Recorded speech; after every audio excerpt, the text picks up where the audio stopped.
And I'll give you a thumbs up when it's all ready to go.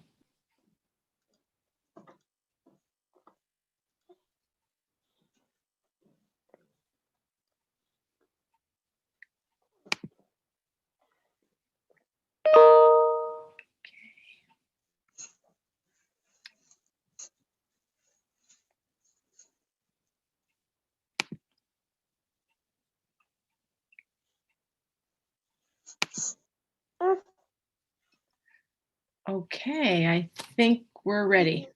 I think we're ready to go. Great, thank you. All right, so welcome to our January 21st Winterberry Charter Council meeting. All right, so we're going to start with our opening motto. The healing social life is found when in the mirror of each human soul, the whole community finds its reflection, and when in the community, the virtue of each one is living. I need to update the agenda and take the song off because I have not felt up to a Zoom song yet.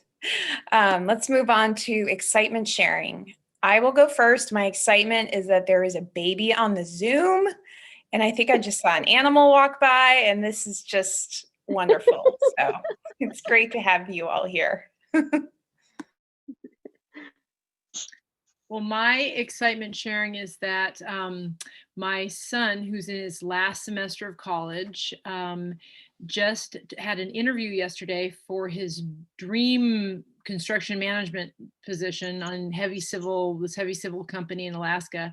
And he just got called a while ago and he got the job. So he's just he'll finish up his semester and then he'll roll right into a really fun job. So we're very excited for him and proud of him. So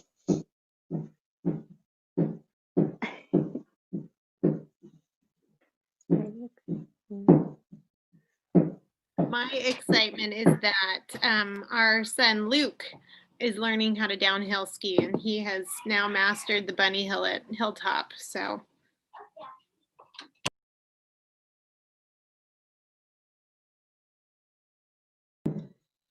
we been playing a lot of music here lately, and Bia's been going back and forth with playing the pentatonic and the violin. So that's been really fun to like do both instruments back and forth. Yeah. And Aaron sings. Right? Yeah.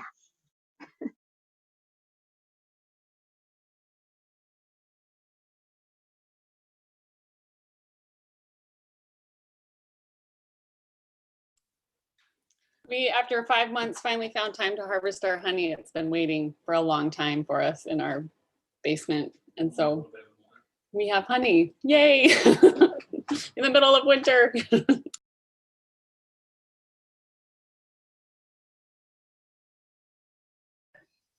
Sarah, I'll jump on the ski season excitement. Getting these guys out, they were pretty good skiers for the last few years, but they all decided to switch over to snowboarding with me, and watching them take instructions so well and be brave. It's fun to be part of that. These are good days. you're going the wrong way, Mark. I have to learn how to ski now because you can't go on the little trails in the woods on a snowboard. So I'm just gonna say that up front. I'll take the challenge. Well, our family is excited that it looks like it won't be a rainy weekend.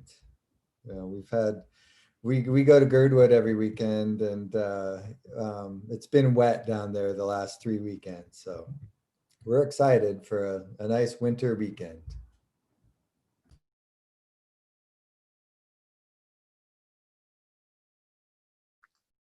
Our family had some action in the backyard as our neighbors cut down an 80-year-old cottonwood tree, and they saved a bunch of the buds. And so the kids are just eager to make some cottonwood balm with that.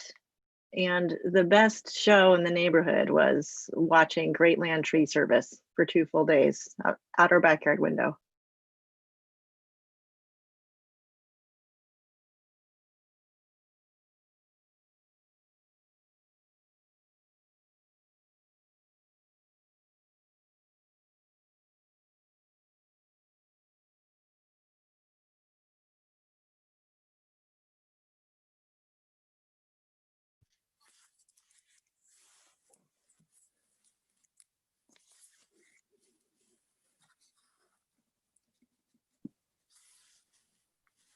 Do we have any more excitement sharing or shall we move on? Okay, great. Thanks, everyone. Let us move on to approval of minutes. Has everyone received the minutes? Were they circulated yet?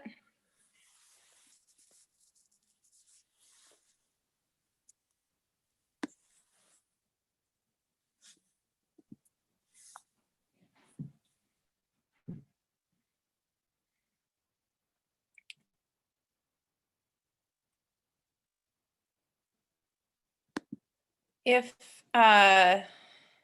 anyone, does anyone need me to screen share the minutes so that you can review them? No? Okay, I'm seeing lots of not shaking heads, so.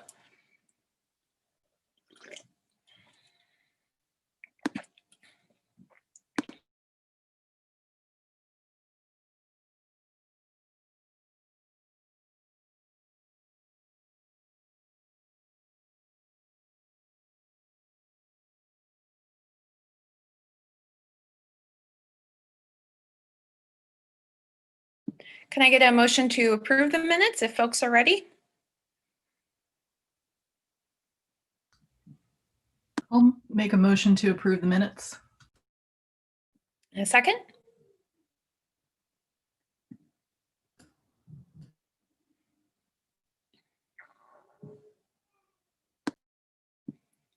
Don't all jump at once. I was not at the meeting, but I'll second that motion. All right, great.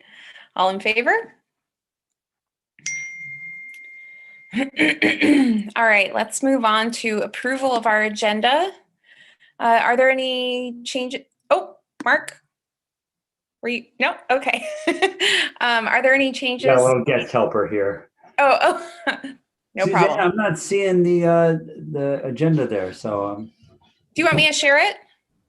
I attached it to the email that I sent with our meeting notice. with the link there, okay. Do you want me to screen share it? If everybody else, Yes, I'll do I think that would All be right, great. do it. Screen Yes. share. Yeah, no problem. Thank Now you. I'm about, hold on. I'm definitely tech savvy enough to do this.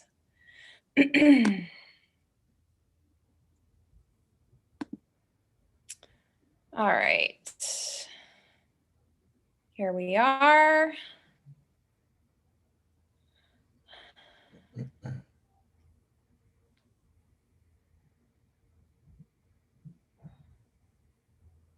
All right, if everyone had a chance to look at that, can I get a motion to approve the agenda or are there any additions? This is Jesse. I make a motion to approve the agenda as presented. All right, and can I get a second? I'll second. This is Sarah Glasser. All right, thanks everyone. Let's move on to our first item of business, which, or not business. We need to vote. Oh God, thank you. I'm just so Okay. excited. All right.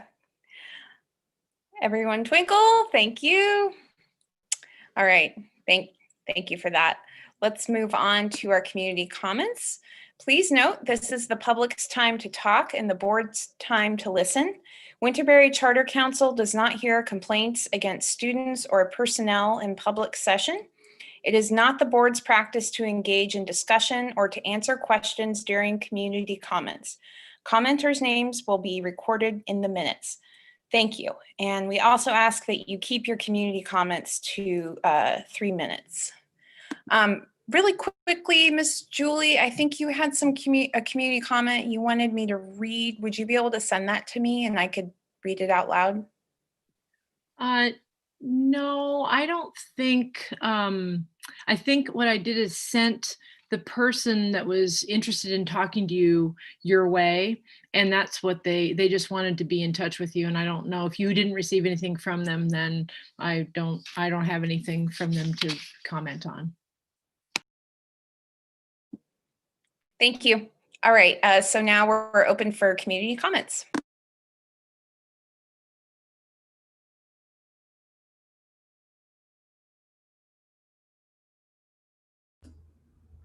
Hi, this is Dave Himes. I'm Waylon's father. And I do have just a couple questions. You know, it sounds like this is the time to ask them. We don't generally, does it pertain to school reopening? Oh, you bet, absolutely. Okay, you're welcome to give your comments now, but we don't do a question and answer during comments. So, but we can, if you have questions, we can absolutely add that to the discussion when we get to that on the agenda. Oh, I'm happy to wait. I'll scroll up and find my agenda. Yeah, you bet. Oh no, I mean, if you have like a comment you want to make right now, that's totally fine. But we're not quite to the discussion part yet. Hope that makes sense. I'm happy to follow suit. Okay. Great. Do we have any other comments? Yes. Hi, I'm Alicia Besh Barber, and I have a first grader, Bia, and probably incoming kindergarten here this next year. My comment, it's pretty short in that I'm advocating to wait to start school until all teachers are vaccinated. I feel pretty strongly about that. We have healthcare professionals now taken most all of their first shots, and feeling that teachers should be among those to get vaccinated before seeing their students. For the safety of all of our teachers, I feel that we need to wait. And I'm not really willing to gamble a life of any sort. And I really value the consistency. Now I have been homeschooling Bia, even though she's in Miss Glasser's class, but I have seen an amazing job what Miss Glasser is doing, and I see the consistency that she's providing a lot of the families. And I think probably that is the most wise course of action in this time frame, to provide that consistent delivery of curriculum. And then I guess my other comment would be, I have a sister in England, and they have open schools, and now that have locked down, and they've gone back and forth, and so that just kind of confirms my thoughts about waiting to see what happens, and then also for waiting for teachers to get vaccinated so that we can at least come together in a safer way. Yeah. Thank you. Thank you so much, Alicia, for sharing. Are there any other community comments?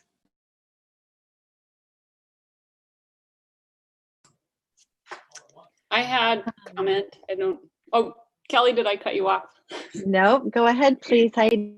And I'm just to prevent straying off and potentially getting emotional, I'm just going to read what I wrote. So I want to first acknowledge that the unique and varying complex needs and hardships in our community make the task of planning an education path forward very difficult, and that is fully understood. I'm speaking today as both a concerned parent and wife of a Winterberry teacher. We have a high-risk child at home. I wasn't supposed to get emotional. Let me take a second. We have a high-risk child at home, which has caused us to live on the extreme end of conservative during this pandemic. While we have the choice not to send our or kindergartner back to in-person learning, we don't have the choice to send our teacher to in-person learning. Our community is right on the brink of vaccinating our teachers, but the timelines of vaccination rollout and the returning to in-person learning are unfortunately not aligned. Our family has huge reservations about in-person learning before the pandemic is under control because of the serious risks it poses to the life and the health of our youngest child. If our teachers at least had the opportunity not only to get fully vaccinated, but also have the time allowed for the vaccine to be fully effective, then at least we would be entering into the unknowns with somewhat of a decreased risk. And then just thank you for your thoughtful consideration of the needs of our community as you help to make really difficult decisions for our kids and our faculty.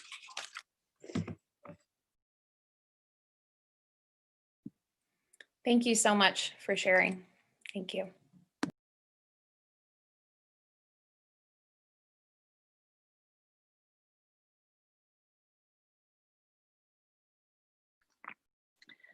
I am Kelly Dufort. I have 2 children at Winterberry, kindergarten and a 2nd grader. And I have taken the boring step of writing out my comments, and I hope you'll bear with me if I read them. Last week, we responded to the teacher inquiry with our families to continue at-home learning through the end of this school year. And I'm commenting tonight just to offer a fuller picture around which to base your decisions. Our family weighed 3 main factors in continuing at-home learning. The first was teacher safety.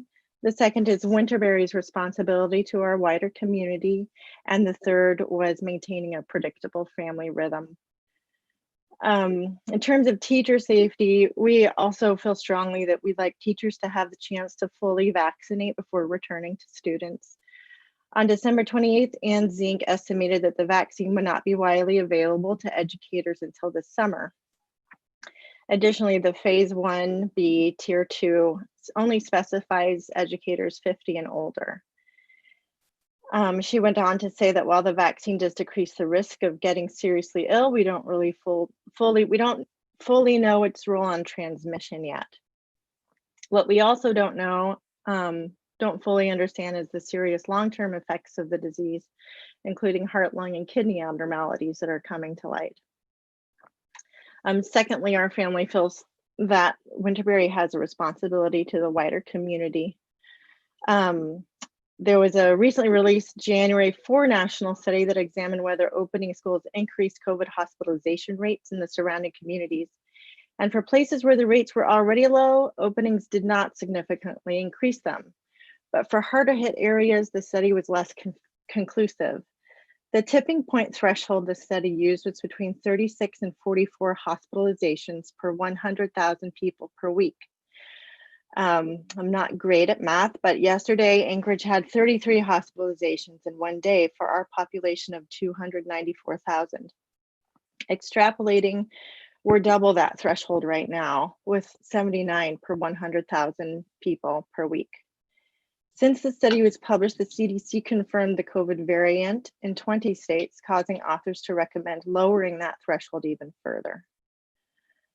Thirdly, as Waldorf practitioners, we rely strongly on the cornerstone of a predictable rhythm for our family. The Muni just emerged from a month-long hunker down order that worked to reverse previously skyrocketing trends, but restrictions were only lifted 3 weeks ago. In private schools across the country where testing and contact tracing is available, whole schools and classes within schools have stopped and restarted multiple times with major disruptions to learning and parent work schedules. In conclusion, it's hard for us to contemplate a return to school before teachers have had a chance to fully vaccinate for only a 4th quarter that is likely, given the current hospitalization rates, to be disrupted by closings. Can Winterberry wait until fall brings a clearer picture of the transmission rates and long-term effects of the disease, as well as more preparation for safe and possibly outdoor learning as we wait for vaccines to take hold? I don't expect Winterberry to craft a reopening plan that fits for every family, and it might not fit for mine. But I do expect that where we can shore up our personal connections within classes and pods, within mutual aid networks or Facebook groups, we should do that. All of us bear the burden of unmet needs right now, but what I cannot bear is the weight that my lifestyle choices cause someone in my community to become gravely ill or to die. We've made very real sacrifices to be able to shepherd our children through this pandemic at home this year and to ensure that we're not risking the lives of our immune suppressed loved ones and neighbors while COVID currently soars in the US at the highest levels on the planet. This school year, we feel a responsibility to take ourselves out of the loop of contagion in the hopes that it offers all of us a greater chance at health. We will keep learning at home and tending to our overall well-being, cultivating the tight mutual connections that allow us to safely care for others and to ask for help when we need it. We do this with the profound hopes that we can return more quickly in the fall to a healthy, intact Winterberry community.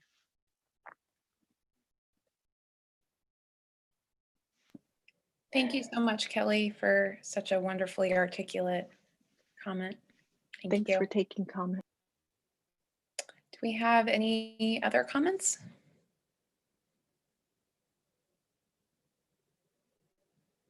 Okay. Thanks, everyone. And just like I said, we'll definitely be getting to this issue later on in our meeting. So you're welcome to stick around and be part of that discussion. All right, let us move on to the principal's report. I'm going to turn it over to you, Principal Peppy Phelps. All right, so I'll unmute myself. Let me share my screen and my principal's report. Can everyone see that? Yeah.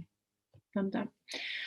Well, I started putting my I started putting on my report the mission and vision because I thought it would be good for us just to review that every month. Winterberry's mission, growing the innate potential of each child, and our vision to receive the children in reverence, educate them in love, and send them forth in freedom. I organized my report in a head, heart, and hands, well, heart, hands, and head manner, because I think that's kind of a fun way to put forth information. I wanted to thank all the families that have been answering surveys ongoingly, very honestly and completely from the faculty and also from me sending them out, and also the families that have taken additional time to send me emails, to call me, to explain their position, to ask questions about what's happening and what's the time frame and things like that. And I appreciate all of it. Actually, it all has the ability for me to take in what our community needs are totally. And I do really genuinely appreciate it. Material pickup continues through the weeks. The lobby is full of all kinds of good things for families to pick up and take home. Teachers have been doing a great job with that. We had a good response in our returning survey, our questionnaire that usually goes out about this time of year and then has a whole series of phone calls to ask people to bring back their piece of paper that got sent home with them. So we may go to the model, the survey model. So that's, it's one of those little silver linings of this time. I am currently working with the building owner of Winterberry to streamline the responsibilities within our building, our facility, just so that I can get a good sense of, when it has to do with maintenance and things along with our building, that we have that well-established, well-documented. And so I've been having ongoing meetings with him. Just wanted to make everyone aware of that. Our second quarter reports have been distributed to families either by paper or by email, and they're, and, you know, and teachers are, you know, into their third quarter main lessons and kind of looking to move, you know, move in all kinds of interesting directions for the rest of the school year as they kind of look ahead to wrap up all the things they wanted to teach the children in this, again, strange time. I'm working with the WCC committee on a back to school plan, which we will talk about farther down on the agenda. And that has been a privilege to work with very eager and interested teachers and parents that are helping to look at the whole experience and see what it all looks like and the kinds of things that we can do to capture all of our needs in our community. And I am working ongoingly on our critical needs program, bringing back families to the building that have expressed a grave need, either financial, social, emotional, for their child. And unfortunately, but not so, because it's changing moment to moment. We've been dealing with a sub shortage all through the district, but just today I have 2 great opportunities, maybe 3. And so I'm going to be meeting with those possible substitutes tomorrow and seeing what we can do to further this, like just give a little bit of life to this program just as soon as I possibly can. So that is it. I will read this little Steiner quote that I really like. The heart of the Waldorf method is that education is an art. It must speak to the child's experience. To educate the whole child, their heart and their will must be reached as well as their mind. Does anyone have any questions?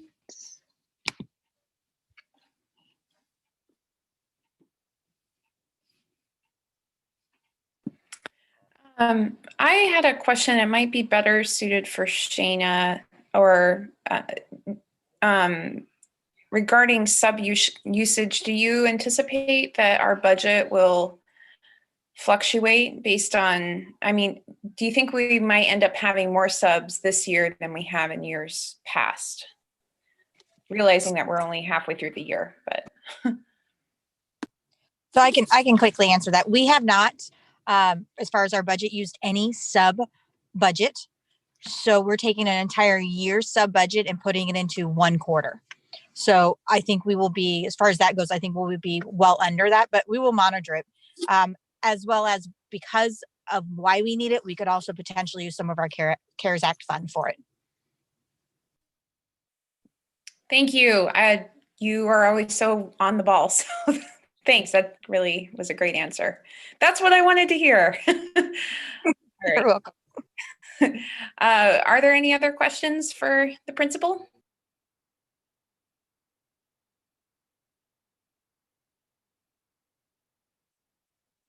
All right, let us move on to our next item of business, which is a faculty report. Miss Lisa, Miss Glasser, either of you ready to rock, paper, scissors it to see who's going to do it? I was just going to say, I meant to text Lisa before this meeting and I saw that it was unsent. So I don't think that we have anything in our regular faculty report that goes outside of the scope of Principal Pepe's report or your committee work that Lisa is on that I'm not a part of, but she looks like she does have it. So I should have let her go first. I do have a couple of things to mention. Our 8th grade class, our graduating class this year, is starting to think about graduation events and activities and transition at this time already, which is super exciting. And another exciting thing that our 8th grade class is planning is a circus, a virtual circus. So that will be coming our way, which is pretty exciting. And then another big celebration that we have, we were thinking at the start of this semester that we may not, or when we came back from winter break, that we may not have our music teacher, just because of his allotment in time. And it turns out that we do have Mr. Lind with us 2 days a week for the remainder of the school year, which is super exciting. And then the other thing is that all classes are in the process of querying for possibility of coming back. You know, how many families are interested in that? And that we'll talk about more in the special portion. So those are the two big things. The 8th grade class is really moving forward, and that our music teacher is going to be with us this semester.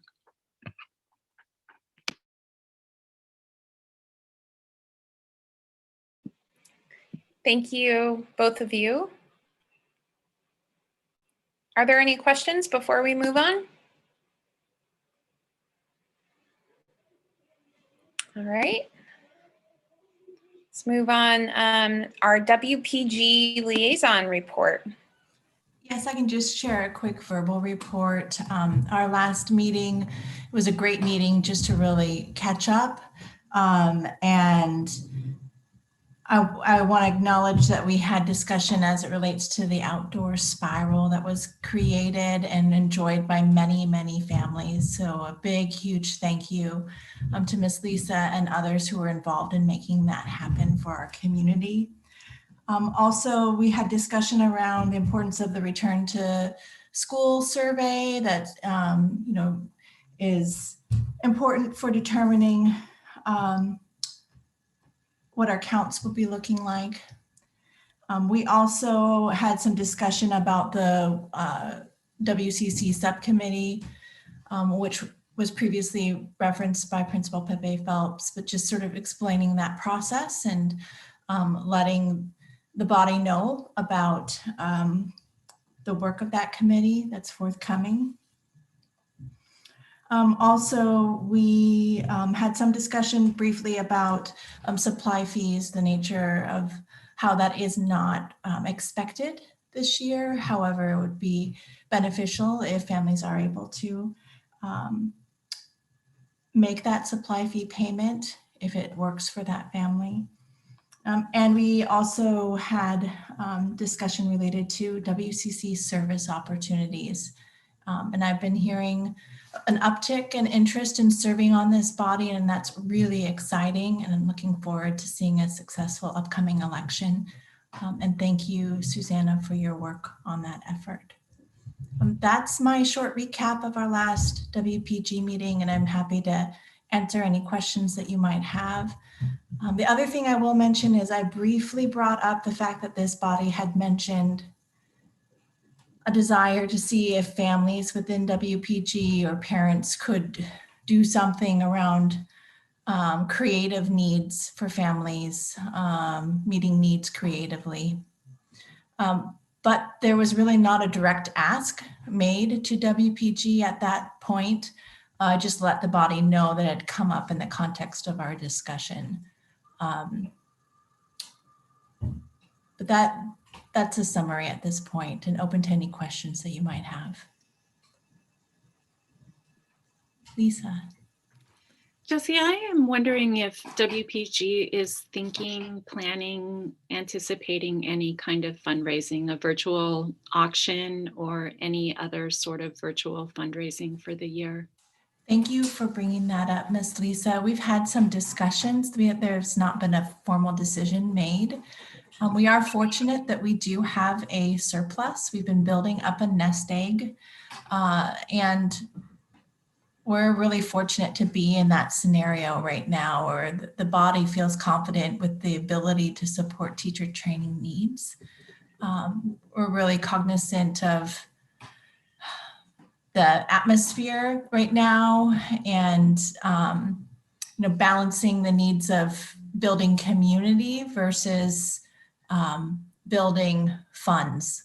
And then also just the challenges of weighing between a virtual fundraising effort and certainly understanding that this is not the time to be gathering or trying to have any sort of a in-person event. So no formal decision has been made. It's an ongoing discussion topic, and I'm happy to keep you posted on that as it evolves. Great, thank you. This is Alex. I wonder if I could piggyback on that. I know there's a couple of people attending WPG meetings who are taking part in parallel grants questions, and I was wondering, was there any discussion about that this time around? I meant to show up, but didn't. Oh, not to my recollection, but I'm wondering, Kelly, and if you have any friendly assists, I'd welcome them. And I saw your hand up, but I don't recall there being any firm discussion of grant opportunities at our last meeting. And it didn't hit my roundup report. Okay, yeah, and Kelly agrees, so you did not miss it. And so does Molly. Thank you both.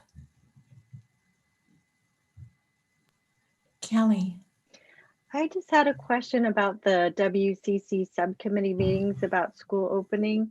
Are those open to the public or are they announced? Yes, those meetings are open, and the community is welcome to come and observe those meetings. And to be clear, the composition of that subcommittee spans across the three bodies of our school.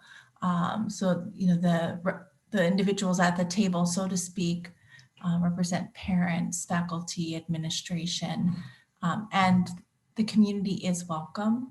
And to your question on where they've been being posted on the website.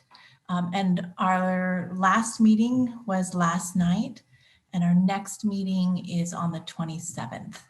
So next Wednesday between 6 and 8 via Zoom.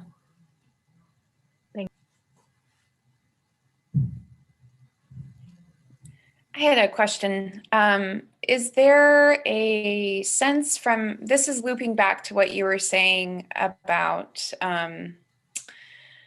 you know, the needs of the community and the WPG responding to that, and that there hadn't been any sort of expression at the meeting of anyone taking them up on that? I was wondering if WPG was considering sort of formalizing an app, or I guess putting it out there that people could talk to the WPG. I don't know if I'm explaining that right. No, well, and I think your question is really helpful because I think it highlights that I was confusing when I spoke to that.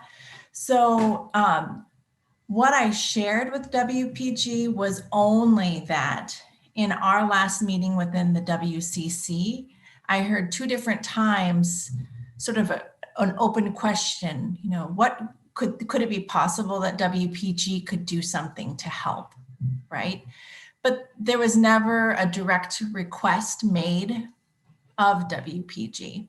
So I just merely shared with them that came up in the dialogue, but that there was no sort of a request. I did not hear one comment from WPG in relation to that. I was just letting them know, just so that we have kind of that cross-body communication. And in full transparency, and I'll be bringing this to WPG, in recent days, it has come up of a curiosity, and Kelly mentioned it in her earlier comments of, well, maybe there are ways to help with cross-family communication or just helping with opportunities for visits. You know, we can't, none of that is school sanctioned, but, you know, through parent support of one another, could there be ways for safe, away from school opportunities for kids to play outside together or those types of things? So there was some, that might be something that we can explore. I plan to include it in a report to WPG at our upcoming meeting. But we've not had any substantive conversation around an ask to the parent body. Thank you. I just want to sort of piggyback on my last comment. I keep thinking of this, I know we're a secular school, so I'm not wanting to bring religion into this, but there's a proverb that says there's a time to reap and there's a time to sow. And I kind of look at our auctions as a time to, you know, invest in the school and in our teachers, but I look at this as a time to invest in our families that may need it, because the teachers I mean, obviously not all your needs are taken care of, but you know, this is a time when, because there's a surplus, we could focus our energies on helping those families who need it. Be it, I would give money so fast to anyone who needed it if in our school community. And I don't think I'm the only one. And I don't know what we can do as a school community in a formal sense or the WPG, but I guess I'm just joining my voice to that, to saying I think that would be, speaking of mutual aid, I would be all about Winterberry mutual aid. So, and that's as a parent, not as the chair of the WCC. Understood. And I appreciate that sentiment. And as you can imagine, with running a 501c3, you know, honoring donor intent is really important. And traditionally the mission of that work has been focused on faculty support. That said, I hear your comment and desire to look at other opportunities, and I will carry that forward as a item for consideration to the WPG. Thank you. Are there any other questions before we move forward?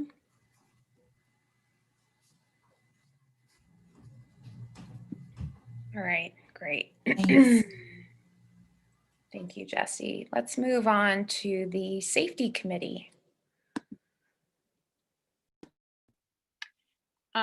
So we had a committee meeting on the 15th. The committee, we had it by Zoom, and it was in attendance was me, Shayna, Ms. Colleen, and Nurse Katrina. Oftentimes we will have, not oftentimes, but we are hoping to, when we get back to more normal circumstances, have another a teacher on that committee, as well as a student, an older grade student. So, well, we're just at this point just trying to, you know, get the job done. We had a fire inspection recently, and have kind of a list of to-dos from that inspection report. Nothing terrible, but things that in whenever we have inspections, which they happen periodically, we have a little list of, you know, move this bench from this and do this from here. So we're taking care of all those items, and we'll have another reinspection in early February, which we'll be ready for. And we'll have all those things resolved. These are just the things that we talked about in our committee meeting. There's an ASD back to school plan that lives on the main ASD website, and it was developed in the late fall, written by me with the directive from the district for all principals to write this plan. And it's just kind of a step-by-step, you know, arrival at school, protocol and procedure, and it's based on the current directives from our district. And it is a living document that will continue to be modified and updated as new information comes, or there are other requests from faculty or parents come and get reviewed and approved. So I would encourage everyone to go to the ASD website, on the top of I think it's under parents or families, and it says like back to school plan, and you just follow the pull down menus, and then it'll get you to the Winterberry back to school plan. And so like I said, I have been updating it every few days with little things here and there, so it gets altered along the way. And I've also asked teachers to review it and come back with information, concerns, thoughts that they have for a better document, so that we can use that as our living document. Ms. Glasser, do you have a comment? I did. I just wanted to say that the superintendent sent out an email to families maybe last week or the week before, and had a link to that website specifically that you're talking about. And it encouraged families to go look at their school's plans. I clicked on it, and there was the list, and Winterberry was there. Thank you, Ms. Glasser. Yes, it was, we're there. We're there and ongoingly trying to make, well, it's a document created from a possible scenario. So it's a little bit like, okay, well, let's see, how would we imagine doing this? So again, and I welcome parents to email me, board members, and say, in the area under recess, what about this? Or just look at the document and give me feedback. I'm happy to receive it. CPR training, for our staff, Nurse Katrina is on that. There's a modified way that we can accomplish that this year, and she's letting all of our teachers know that. Our drills, our fire, earthquake, Alice drills, obviously have been put somewhat on hold. But this spring we will do what the district requires as far as fire drills, even in a building with a couple people. And that is the safety report. Does anyone have any questions? Okay.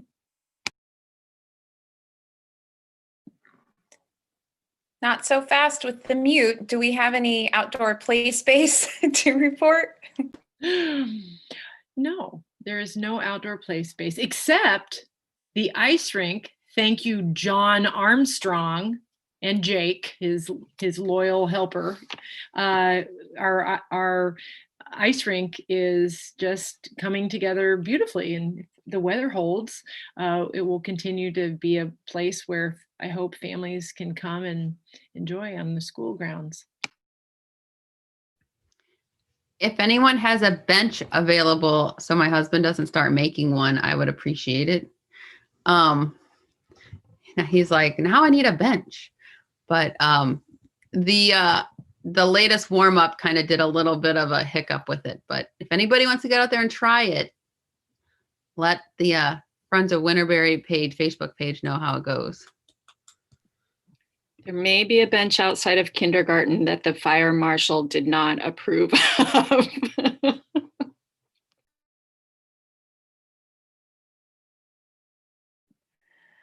Thank you. And thank you so much, Sue, to your husband for taking that on. That's really cool. All right, let us move on to our Legislative Policy Committee. Yes, I can just share a really quick update. This is a big time of transition. 2 days ago, the Alaska State Legislature came back into session. They are in building together. They are masking and working in Juneau at this point in time. There will not be members of the public welcome in the building this year, including lobbyists. So there'll be more opportunities for engagement virtually. And then LIO offices, last time I spoke to them, it sounds like that could still be a potential depending on how things are looking with transmission rates and so forth. There has been a shift in leadership. So no longer will there be work with Senator Giesel serving as a president. She's no longer serving. The Senate majority is a Republican majority at this point in time with a Democratic minority. And the majority selected Senator Peter Micciche to serve as the Senate president. And they recently did organize and they've set up their committee structure. We have not seen organization on the House side, and so looking forward to seeing some clarity there. And in terms of pre-files at this point, I don't have anything major to flag. There has been a bill introduced focused on early education. And I do expect that there'll be other things coming up, and I'll flag you all for awareness as we go. And then of course, beyond at the state level, we've seen a major shift federally with the inauguration of President Biden. And we can surely foresee there being a shift in terms of discussion as it relates to public education at the national level. And as many of you might have seen, President Biden has started, with an immediate actions towards supporting public schools with reopening efforts as safe as they can do so safely moving forward. So I'm expecting that we'll hear more about that, and very interested to see locally what takes shape in relation to that leadership. So that's my quick recap. Things are getting started, and there's a lot of renewal right now. I'm happy to answer any questions. Thank you, Jessie. Is there any questions for Jessie? All right. Let us move on to budget. Shayna, is there anything to report? No, did not do a budget report, as haven't really seen much change. I will be looking forward to possibly more CARES Act fund money coming in as that got passed. It hasn't been divvied out that I'm aware of to the school district yet or to us. So once that is, or whatever they had determined to do, I'll give you an update on that. Great, thank you so much. All right, grant committee, Alex.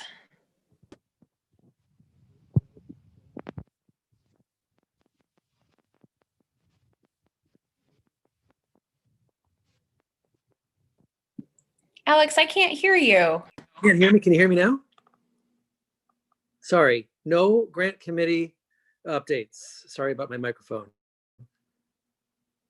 But I wanted to ask Shayna a question.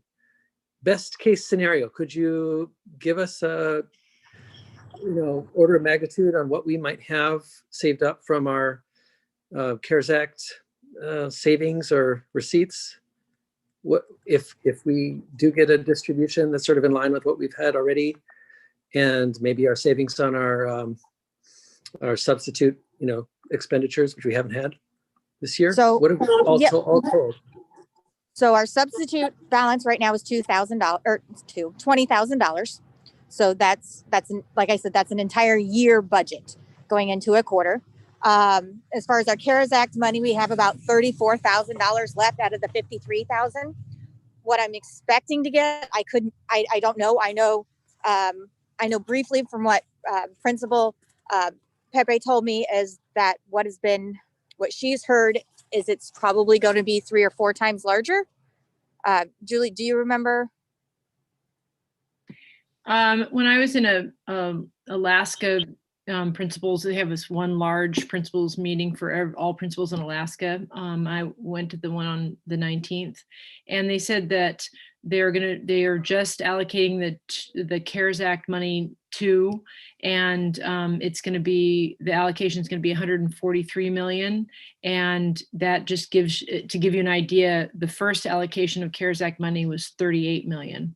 So the first one was 38 million. Now the second one is 143 million. So our commissioner, Michael Johnson, said there's no allocation at this point in time, but we're expecting it, and it's probably coming pretty soon.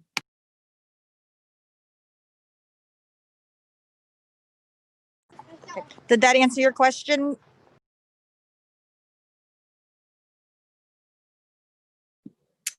Do we have any other questions before we move on? All right. Thank you, Alex. Let's move on to election. I'm reporting, so Ms. Lisa and I have been in communication as 2/3 of the election committee, and we've put a call out for candidates. We already have at least one candidate, possibly 2, a strong second, I think, which is really exciting. I've also been Alex and I connected, and I put it out there several times, and Alex expressed interest in becoming our next chair, which is incredibly exciting. We can confirm that at our next, we can vote on that at our next meeting. I meant to put it in the agenda for this meeting, but it's not there. So we can deal with that next time when we also have new members, hopefully to introduce. However, I do want to bring up, so traditionally it's worked that we have a past chair, a current chair, and a future chair. And we need someone who would be willing to serve as a future chair. And that basically means you're a chair in training. You check in with Principal Peppy Phelps, you become more familiar with the workings of being the chair. And then after the current chair's term is up, you take over. And then the current chair moves into the past chair and offers institutional knowledge to sort of assist in that process. And it becomes a wonderful way of making sure that we have strong leadership in our charter council. So right now, I'm just going to put it out there that if you would be interested in becoming a future chair, you can either talk about it now or email me. Not to threaten anybody, but if nobody reaches out, I will be reaching out to people individually who I think would be a good fit. So consider yourself warned. I have several people in mind, so you may be getting an email from me if I don't hear from you first.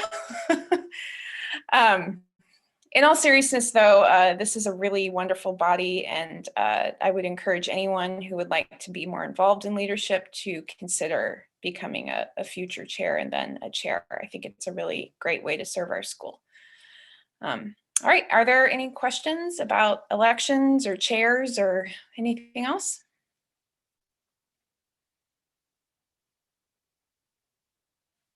Okay. Great, and a big thank you to Miss Lisa, who provided good counterbalance to my totally brain mush post-Christmas self, so thank you. All right, let's move on to our first and only item of business, which is the school reopening committee follow-up. And I think I'd like to turn it over to the committee to present a report on your findings thus far.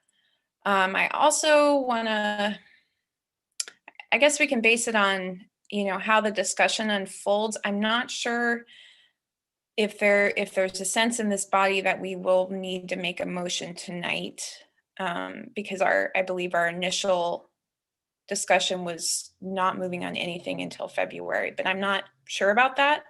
I just wanted to put that out there. I'm not sure if we're going to be having a motion tonight or not. If there's a motion that needs to be introduced and we need to vote on, we can cross that bridge when we come to it. But I just wanted to put that at the forefront. So I'll turn it over to whoever is wanting to speak on that. Okay. So we have a number of members serving on that committee with us here tonight, and it is really truly a group effort. And I'd be happy to start with a quick synopsis of sort of where things stand, and a key question that the committee would like to bring to this body tonight. But I would really invite for all of the committee members to join in, and please add in anything critical that I might not recognize or needs greater attention. We have met twice as a committee, and the first meeting we had, we really needed to kind of cover our bases and make sure that we were well grounded sort of with the work that we needed to pursue, and talked about a lot about gathering community input and what had been gathered previously, and maybe what more could be done to better understand where families were at. At our last meeting, a real critical question was, what if it is determined by Principal Pepe Phelps after working with the faculty that there could be a pathway towards coming back to school, then in doing so, what would they need to know to proceed with scenario planning and to, make those next steps based on baseline knowledge. And what the committee agreed upon was that it would be beneficial to go with an understanding of maybe 70 to 100% return, so that if there were actual interest to that level, that the school would be ready to welcome that number of families back through the doors. And then in doing so, what would be necessary? And that's an ongoing discussion. And that's a discussion that will be had, through Ms. Pepe Phelps and her work with her staff. There was also, just given that, an understanding and agreement made by the committee that if you're looking at that number, then it really would be looking at a scenario of cohorts. And I will end it there because the committee did not go into decision-making of what cohorts would look like or how that would take shape. That work is to be happening here in the future, considering a lot of different factors. But one key thing that came up was a question around safety and benchmarks. And this would be recognizing what's already been put forward with the safety plan that Principal Pepe Phelps has acknowledged and pointed out in our meeting today. But the key question was, does WCC have a standard in mind by which could help differentiate if it is safe indeed to return or not? So are there metrics? Is there data?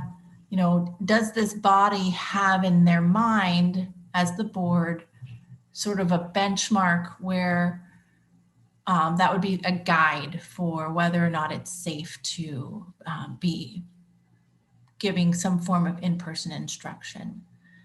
So that is the big piece we're carrying to the board here tonight.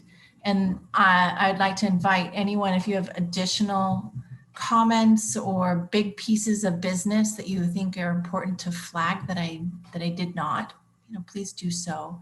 And asking that of Paula and Principal Pepe Phelps and Ms. Lisa and Alex, please help chime in. I thought that was a great, this is Alex. I thought that's a great summary of what we discussed in the last couple of meetings. I don't really have a whole lot to add other than the question of the metrics has to be, safety metrics specifically, has to be informed by data, which, and I think you said this, I'm just rephrasing it in my own way, has to be informed by the information we receive, first of all, from the faculty as to how they feel they can best implement a plan, or under what conditions they could return to class or manage a classroom, in addition to their potentially online obligations. Kind of a complicated question there that needs to be unpacked meticulously. But we need to get this information from the faculty before we can proceed on that. There's also a community survey separately. We need to revisit information from that. And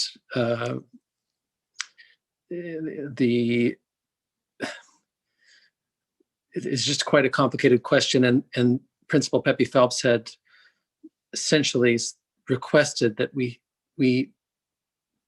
she have more firm information about what the strictures are, the constraints are for our reopening, and that we just need to fill out our metrics with some real hard information. I think, if I'm remembering correctly, please let me know if I misspoke, but just to add, that's how I remember our last meeting.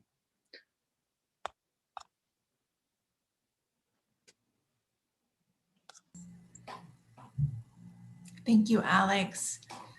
Do other committee members have comments to share tonight? Lisa. I always have something to share. So there are 2 faculty members that are part of this committee, myself and Mr. Crawford.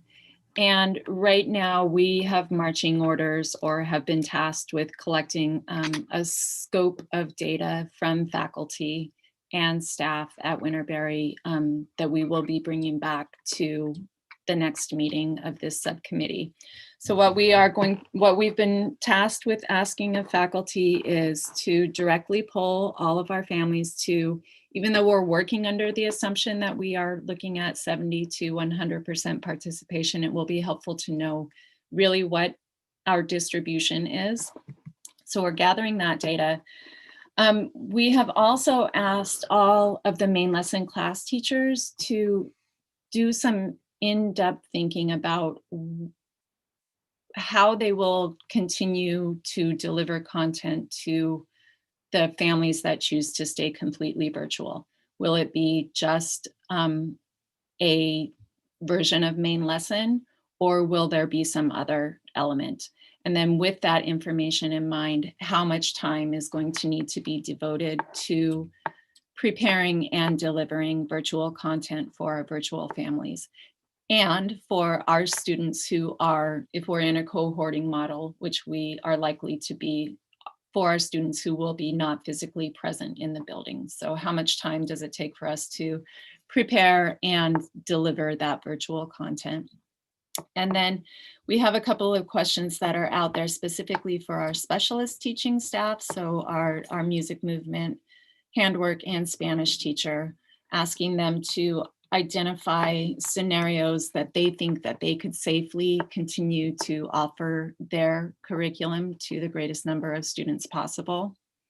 And then we also have some questions out to our support staff. So our teaching assistants and front desk and everyone else, how they can envision their skills being best used in support of a return to school scenario. So those are the things that we have given to our faculty in a pretty easy to fill out format, and the data is trickling in, and we hope to have that information in an easily accessible form that we can share with the subcommittee during next week's meeting. And hopefully that information from faculty and staff at Winterberry will help inform the next steps that we take. Are there any questions about the information that Mr. Crawford and I are hoping to gather? I just have a comment. You know, I'd really expect nothing less from the teachers at Winterberry to be so careful and thoughtful about the way you're approaching this, but I just really want to commend you and also recognize that it's a lot of extra work on top of holding a kindergarten class, and Mr. Crawford, you know, doing what he does every day. I mean, it's not like you just show movies to the kids all day. It's work, and I really, really appreciate how hard you are working for our school, and I just don't really have words for that gratitude. And I feel like it merits mentioning in this venue rather than at the end, because it's just, I'm listening to you, I'm like, God, that sounds like a lot of work. Wow. So thank you for doing that. Thank you, Susanna. I'm actually going to be in 8th grade teaching tomorrow too. No, thank you. It really is truly an honor to serve as part of that subcommittee, because it's a super important decision. And as Sue said during our last WCC meeting, it's not a decision that has a win-win in any, I mean, it's not, there's no best case scenario. And so trying to identify how we can meet the greatest needs possible it's really complicated. And so it takes a lot of thought, and I'm honored to be part of that. And I know that Mr. Crawford is too, but thank you. Are there any other wonderings, questions, concerns that are arising in anyone? All right. Please feel free to email me if you do come up with any questions later, because I would be happy to help clarify as much as I possibly can, or pass it on to Mr. Crawford and he can do it. Thank you. Thank you, Lisa.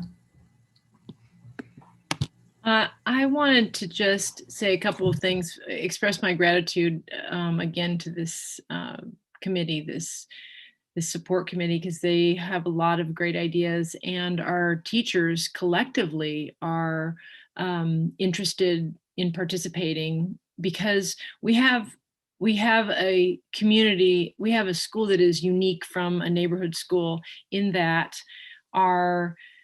we have some constraints that that neighborhood schools don't have, which is that when the schools are, the classes are going back, they can split their 28 children in half, and the 6th grade teacher could come and do Go Math with the 2nd graders or whatever, so in our model, our Waldorf teachers are trained each year and ongoingly. Some have Waldorf certificates, master's degrees that they've gone through, but they all have ongoing education. And even when we have first-year teachers at Winterberry, they get a lot of support from our mentor teacher and the rest of the faculty to help support their teaching in Waldorf education, which does not come with an instruction manual. There's no canned curriculum, there's no Go Math. Each teacher is internalizing information, creating what they will put forth to their students, and putting it out that way. Even sub-plans. Some teachers say, gosh, I was going to take a day off, but writing sub-plans for my class is going to take me hours, so I'm going to come to school. So, the dedication to be a Waldorf teacher and they're all certified teachers, so they're all capable of any of that. But it isn't just like I could take my movement teacher and move them into a 2nd grade classroom and they can just pick up with the curriculum that's already at hand. Every bit of curriculum is created by the teacher. I just think that's important to point out, because it means that in that way, we're going to have to, in different scenarios, craft situations where the teacher is always at the center. The one teacher, the class teacher, is always at the center of teaching all of the students, because there's not another alternative. I don't have another teacher that can just fill in for that. I could hire substitutes that can support that teacher, and I am willing and able to do that. I think that's an important point to point out. And also, just to say that the school district is, desperately seeking substitute teachers right now, and they put they put out a call for now. Usually, if you're going to be a substitute teacher, you have to have a college degree, and it used to be that if you were going to be a long-term sub, then you had to have a teaching credential. Now our substitutes have to only have a high school degree. And so in that same vein, I clearly cannot put a high school graduate in a place of a highly qualified Waldorf, highly trained, qualified Waldorf teacher. I can put them to support, and I've called now upon our alumni who are recent graduates that maybe have a little bit of extra time or college classes in the evening or something, thinking that would be a great fill-in for the times that we need an additional person, a responsible person who knows our school. And again, like I have 2 interviews or meetings with substitutes tomorrow, so I'll look forward to knowing how those go and if that's a good match for our school. For the short term, which is the critical needs program, I'm trying to put together immediately, and also looking into the future at future needs if they present themselves. So that's it.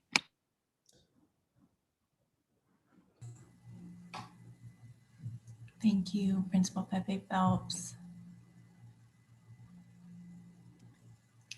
Thank you. So Susanna, I think the question then still stands on seeking guidance and input from WCC on the benchmark question.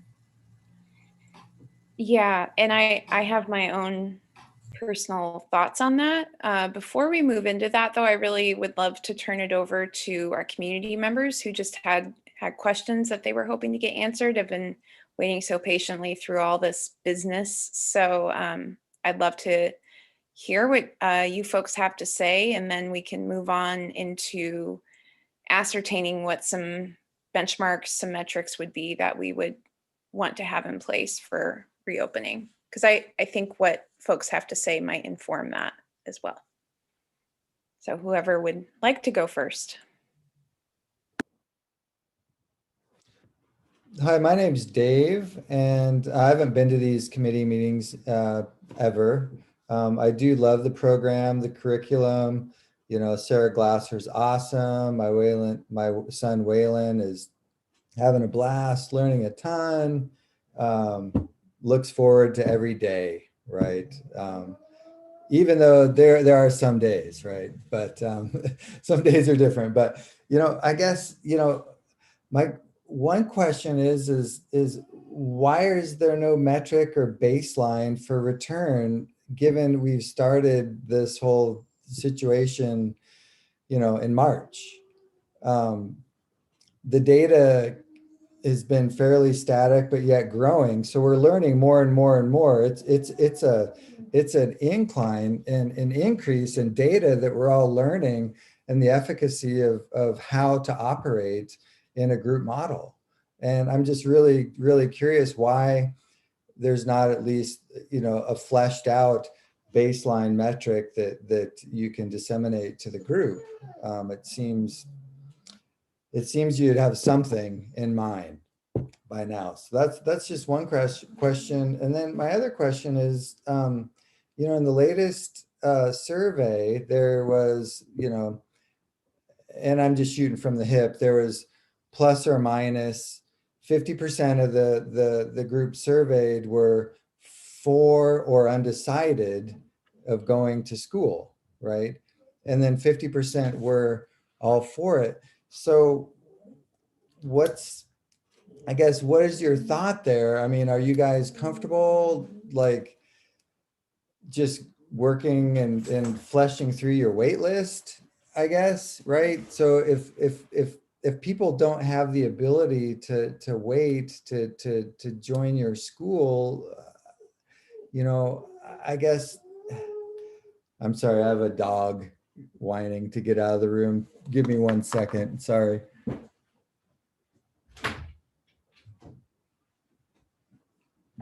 So I guess, are you guys comfortable?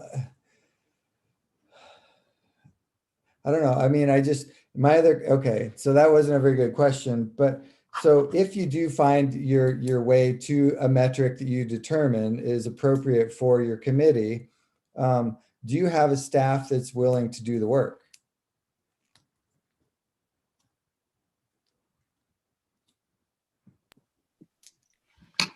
David, I was wondering if I could speak to your first question. Yeah. Okay. I can't speak for the entire committee or Principal Pepe Phelps, but just based on my experience working on this council through the pandemic, we've been really kind of hidebound by what the school district has determined. We can't do anything outside of what the school district has said we can do in terms of safely reopening. And there hasn't been good enough, hasn't been clear enough guidance through the course of this. I think it's been pretty choppy. And so I think just personally, that's why we don't have necessarily super strict metrics, because we've just been trying to evolve as the situation evolves, because it's different this right now than it was 6 months ago in terms of the messaging that we were receiving, the availability of PPE. I'm not sure if I'm answering your question right, but that's Well, the efficacy of masks are well known and very effective, you know. Oh yeah, absolutely. I just mean So, that's an example. I'm saying, and also recognizing that, you know, we want to make sure that we can support the teachers in a way that is like a safe environment for them, and so they're, you know, making sure that that's available. what is that to you? Like, what's that safe environment? What is that great spot that you're looking for?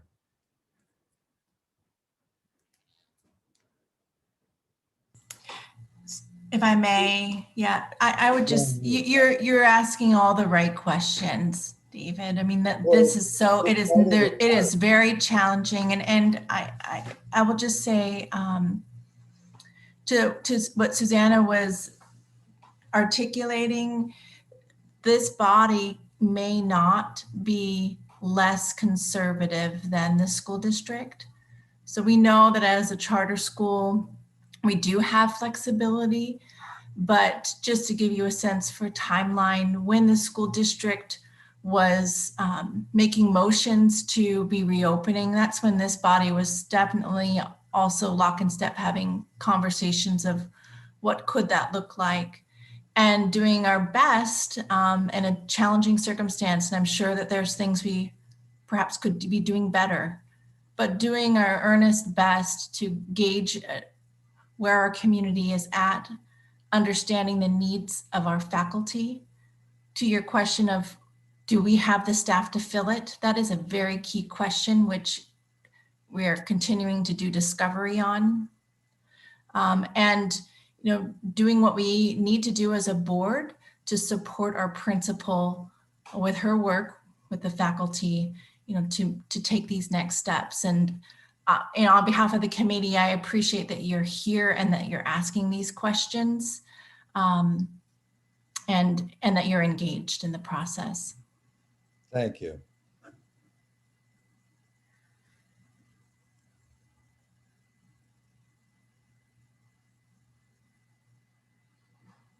May I add one more aspect to that, Jesse and Susan? It's that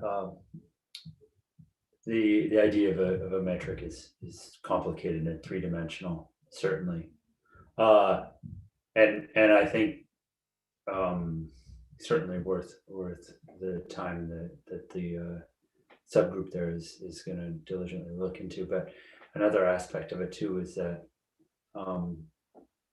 we were searching for a sense of continuity and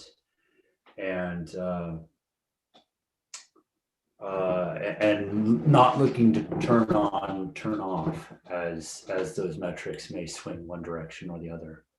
So searching for pattern was one of the reasons we're at where we're at today. There's operating models and data out there that you can harvest and put together based on your school's structure and your classrooms and the architecture of your school. It's not too difficult to harvest. I'm just surprised that, I don't know. I'm not trying to come off as being more frustrated than I might appear, but it's been a long time to not really have, you know, some idea. That's all I'm just saying. I was just hoping to have an idea of what you guys are looking for, and that's all. So.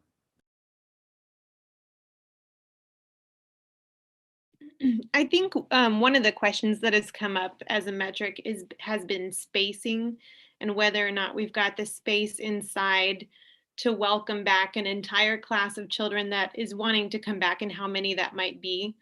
And the recommendations that we have right now from the CDC was 6 feet when possible. And so then the district is limited that. Julie can probably speak better than I can, like 3 to 6 feet. And so then that's one that the board or the committee will have to look at and say, when if we're going to bring classrooms of children back in, can we meet that? And if not, then can we break those students up into cohorts somehow?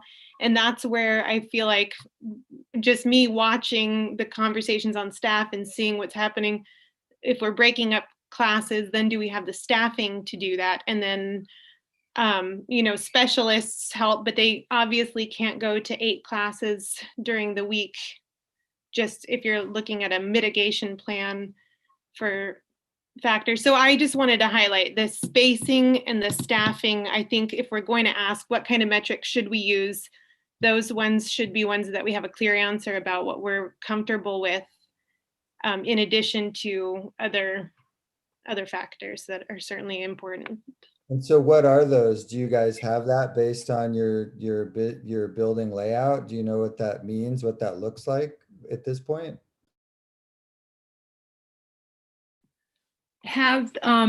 Well, we have gone in and sort of mocked up a classroom to look at what it would look like to have desks spaced 6 feet apart. And we can get, probably if we utilize the more front of the classroom also, we could get about half the class in each classroom.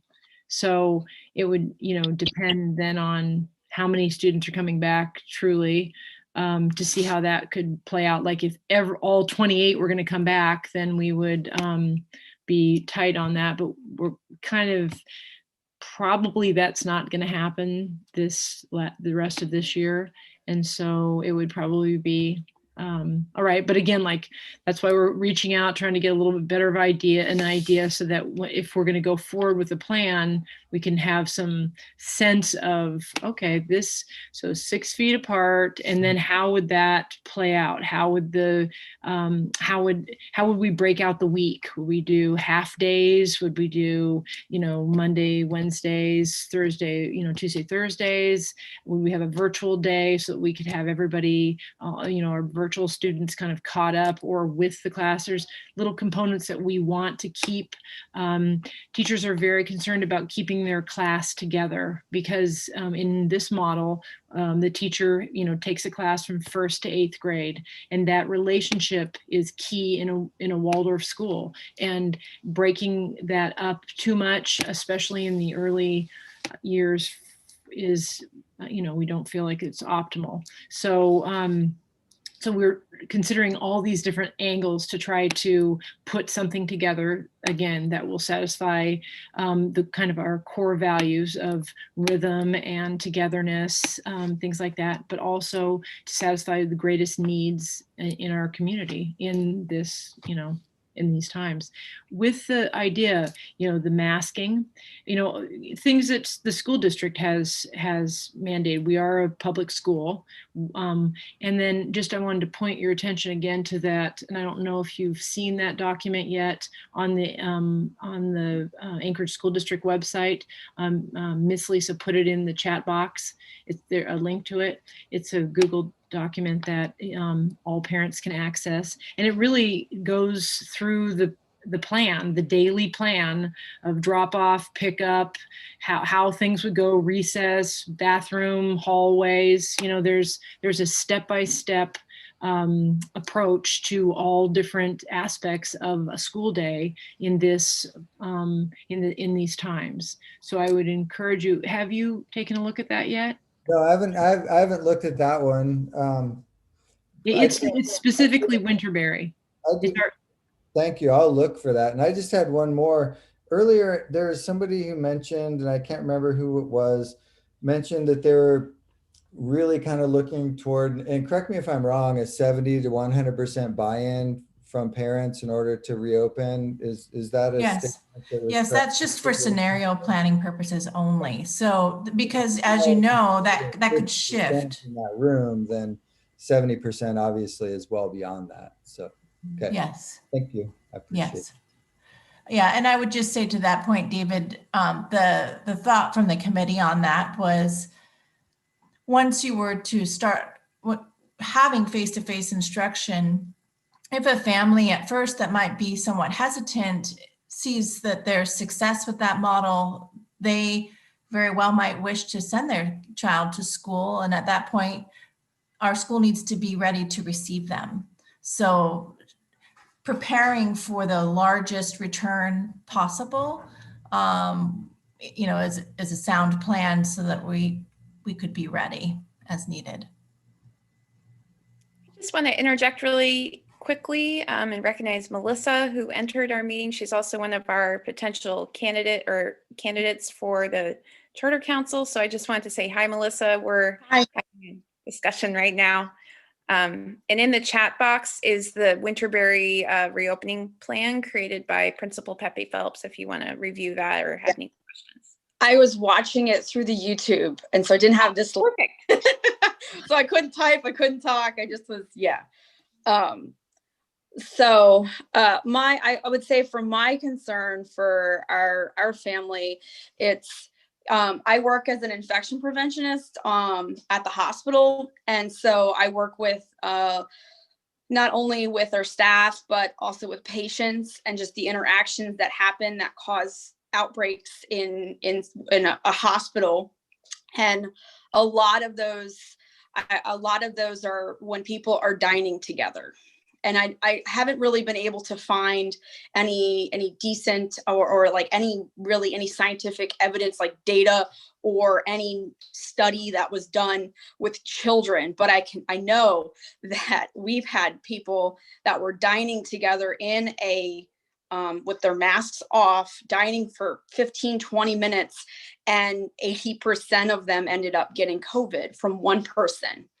And so just because they're all sitting there eating, and that's a thing. So my concern sending our son is that, and my biggest concern is the eating. How are we going to manage the eating if the weather is really awful outside?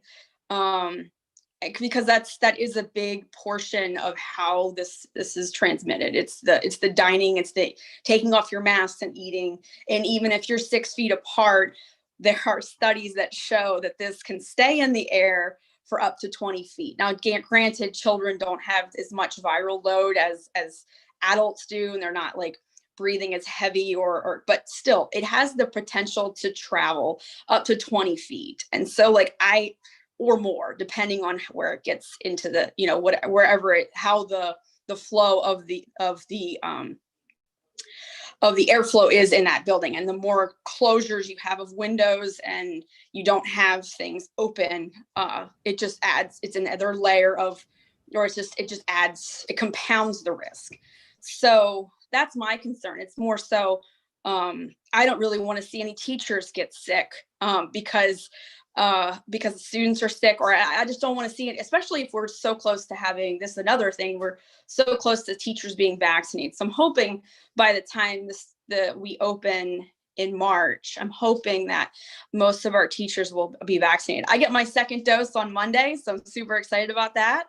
But I'm really hoping that our staff can get, or at least have access to the vaccine prior to going back to teach. I think that's key to helping us get through this pandemic. So, and Melissa, what hospital is that? That's my thoughts. And what hospital do you work? I work on.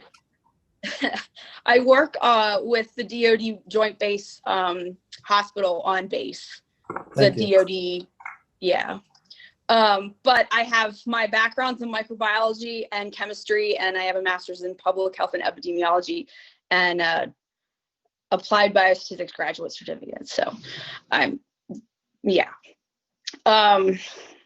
would, to direct a comment to what you were saying, David, about, or to direct an answer about everything, we don't really have any solid evidence or solid. It's because the CDC constantly is changing. We don't have, yes, it's been going on since March, but we don't have years and years of studies like we have with like the flu or Ebola. We just don't have that data. And so they can only make recommendations about what we know right now. And it's constantly changing. There's new evidence that comes out all the time. And so they can only make recommendations based upon what they currently know, and it's constantly changing. And I believe ASD is following CDC guidelines, which I think actually just updated their school at end of December, early January. I think they just re-upped updated their policies or recommendations for schools. So it's a constant changing environment, and we all have to be flexible to understand that it's a constant changing environment. Yeah, thank you for that. I get it. It's a moving target. There's no playbook. I employ people all over the state in 7 different regions. So I get the complexity of moving people from place to place, putting people in small confined areas to do work. It's part of my job. I understand it. What profession are you in? I work in tourism. So we Okay. have lodges and Yeah. all over the state of Alaska. We have people flying from all over the planet. Yeah, and it's constant. It's a constant evolving, changing guideline. It's pretty static for us, but I get what you're saying. Yeah. Thank you. I wanted to open it up to our other community members who would have any. Is it Jensen? No. Yeah. And yes, and my wife was chuckling to herself that she didn't introduce herself.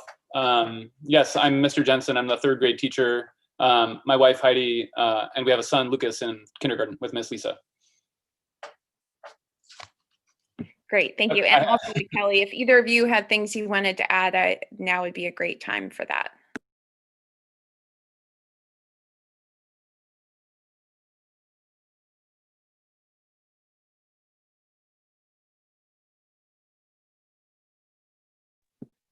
I don't have anything to add. Okay. I feel like you covered it pretty thoroughly in your comments, but if you had thoughts on metrics or questions for the committee or the body at large, this is a great time to offer those. I don't have questions about metrics. I was really compelled by the January 4 study that I cited. And I'm just sort of interested in learning more about that and how it could possibly apply to our school and our city. I don't know how to do that. Maybe someone with an epidemiology master's might. Yes, why don't you send it to me and I'll look and see if the sample size is reasonable for us to use it. I will look for confounding factors and yeah. Thank God for statistics. Send it my way and I'll look at it. I'll see if we have if the sample size is 2, it's not going to work, but yeah. Thanks, yeah, Melissa. send it to me. I'll take a look and I'll offer my my best academic feedback on it. I don't know if you sent that to me yet or not. I will if I haven't. Okay. The other thing, I just checked the numbers for the December survey again, and it was interesting to me to see. I was going to read them to you, but I do not have them handy suddenly. You probably know more. Oh, that the Winterberry December community survey results of 131 respondents was that 57.25% were satisfied with virtual learning. 42.27% were comfortable returning to a classroom. So that's under half.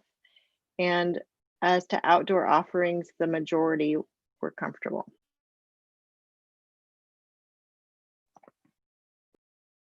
And I guess did you say we're going to be learning more about results from the teacher inquiries next week? Yes, we should have those results for the committee's discussion on the 27th. So we'll have that in hand. Okay. I feel like that quantification is helpful for me anyway. Thank you for doing that. And also just for maybe Melissa who just joined, that committee work is a public meeting and it will be, or already is, noticed on our Winterberry website. You can go to it and join the Zoom meeting. And unfortunately, only committee members will be interacting with each other, but it is an opportunity for the public to listen in on that committee work.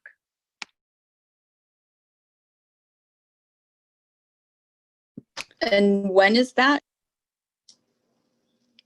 So the next meeting is on January 27th between 6 and 8 p.m. Okay. And it'll be held through Zoom. Okay.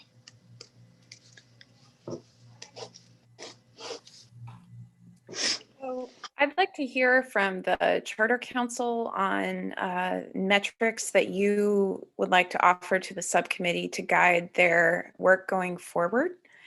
I'll share mine and then we can open it up. I think that a school reopening in February looks very different from a school reopening in October or April, just in general. And so I think it's important to have a fixed metric that is not reliant on really good weather, if possible. So I like what I'm hearing about the vaccination. That is, to me, would be the most, I guess, the sturdiest metric that I could think of for us to use. That to me would make me feel comfortable as a parent sending my child there, and also as a member of the Charter Council to protect our teachers and also provide an environment that is conducive to learning. As a parent, I do have an emotional part. I think some of our former 8th grade parents can relate to the feeling of, leaving for spring break, not knowing that it would be the last time that your kid went to Winterberry. And so I'm offering that, knowing that it may mean that my son doesn't get to have his last day at Winterberry like we expected, when he's been there since he was 6 years old. And that's really hard, but it's also, what would be harder is if a staff member or a family member became ill because we reopened too soon. Given that we have the critical care component coming online, thanks to the hard work of Principal Peppy Phelps, I really think the key metric for us to be looking at is vaccine availability for Winterberry teachers, for the staff, for the support staff. As far as a specific number, I would not feel comfortable if, I don't want anyone's private health data to be available, but I would like to see a significant percentage of Winterberry staff vaccinated. And I don't know if there would be a way for that information to be presented without compromising anyone's personal information. But based on what Principal Peppy Phelps had in her staff survey that she shared with us, it sounds like an overwhelming majority of the Winterberry staff is willing to be vaccinated. So unless people have an incredible change of heart, I think that's a pretty reliable way to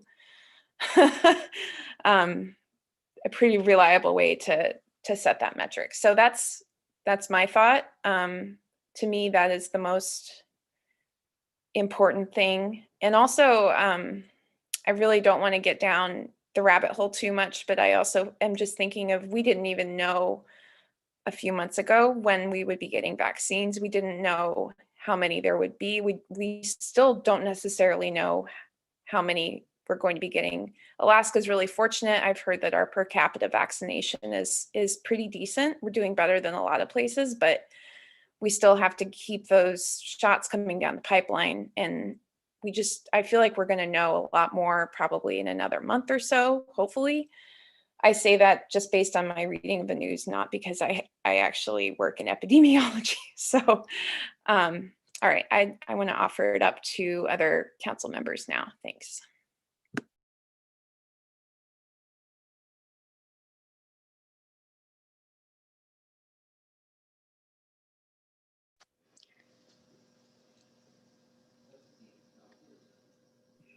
Actually, Susanna, could I ask a clarifying question? Is that for any in-person interaction, or are you making a distinction between outdoor groupings sanctioned by Winterberry with teacher supervision prior to vaccination, or are you thinking primarily indoor groupings? That's a really good question that I hadn't thought about that. So I'll be honest, I don't know. I think personally I would leave that up to the teachers as far as comfort level with in-person outdoor masked gatherings. It makes me feel like because the vaccine seems like it's near enough that it might be better to funnel those efforts into a full school reopening rather than slowly rolling out outdoor than in school. But I mean, I think that might be up for the staff to determine. Yeah, I mean, I think I think it would be important to have, if WCC is going to come forth with any kind of metric, I think that having clarity around that is probably pretty important. So thank you.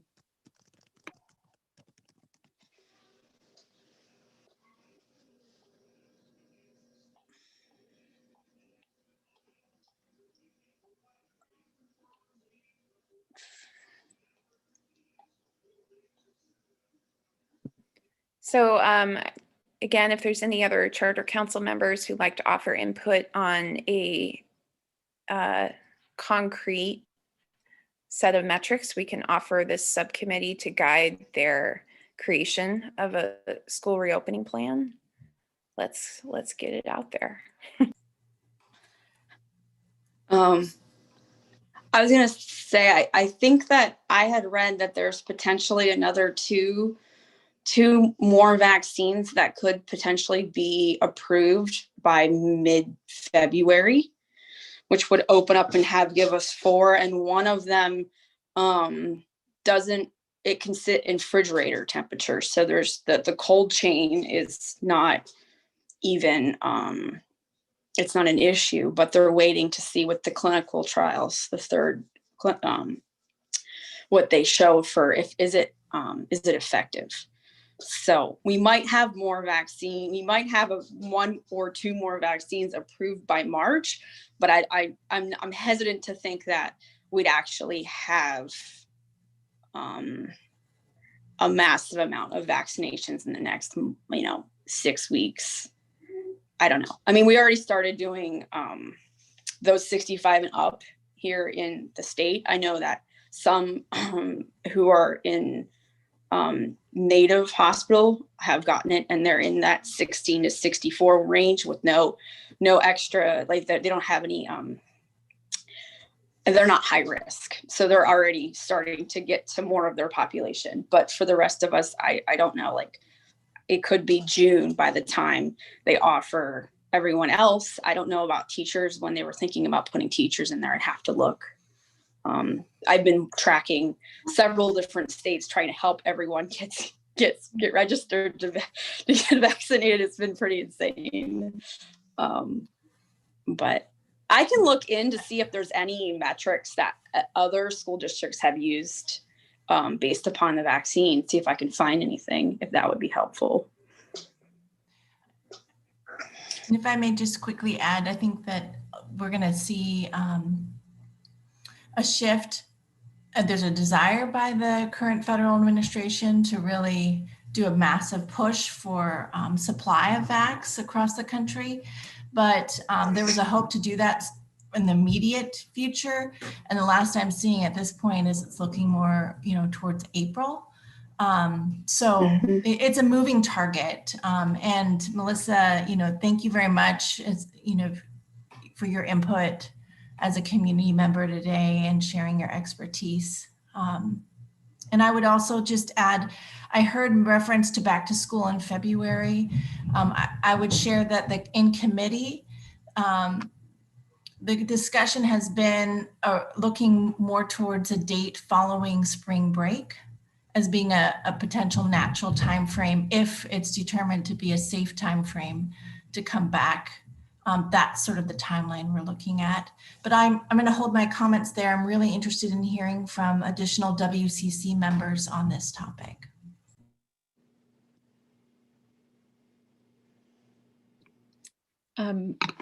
one request that I would ask WCC to consider formalizing is what Winterberry's commitment is to in terms of staggered starting. I know that ASD is staggering their start, having K through 2 students come back and then having 3 through 6 students come back and 7 and then middle school students coming back.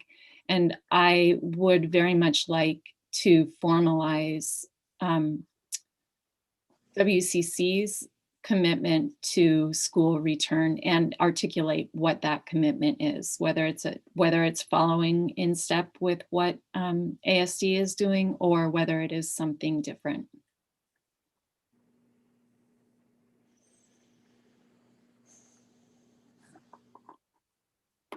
And I can share what my thoughts are on that, if that's helpful at all. Go for it. We are a very small school community and we thrive in our sense of community. And so I think that it is important that we come back to face-to-face instruction as a community to the greatest extent possible. So in that respect, we may be operating less conservatively than the school district, but I think that collective unity for our school community is an important element, not only because of all the siblings that we share, but also just for the very nature of what our school is. So, I mean, I would like to formalize that. I would suggest that WCC formalize that when one class is set to come back to face-to-face instruction, our whole school is coming back to face-to-face instruction.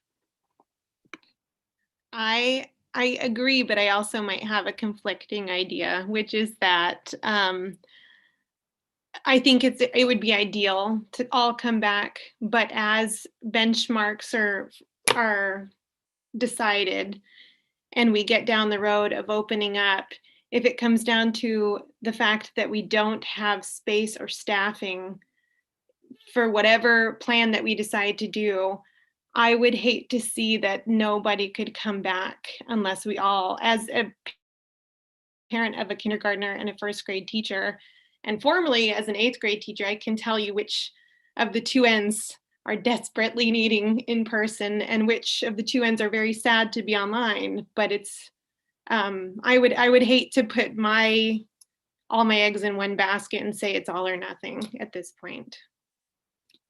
I think you both have really great points. And I also think that by the time we are ready for some form of reopening, be it full or staggered, I think we're going to have a pretty decent sense from how it's going based on how ASD at large has gone, because they've started. And we're talking at the very earliest March.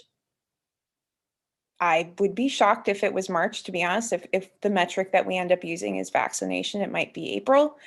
And I think we'll have a good idea, or I'm just putting those dates out there. I don't know. So maybe I'll just refrain from saying specific dates, but I think we'll have a good idea of how it's going to look in the school. But I think the siblings thing is an excellent point, but also who in our community will benefit the most from it in a direct way. So anyway, I don't want to monopolize the conversation, so I'm opening it back up to other WCC members.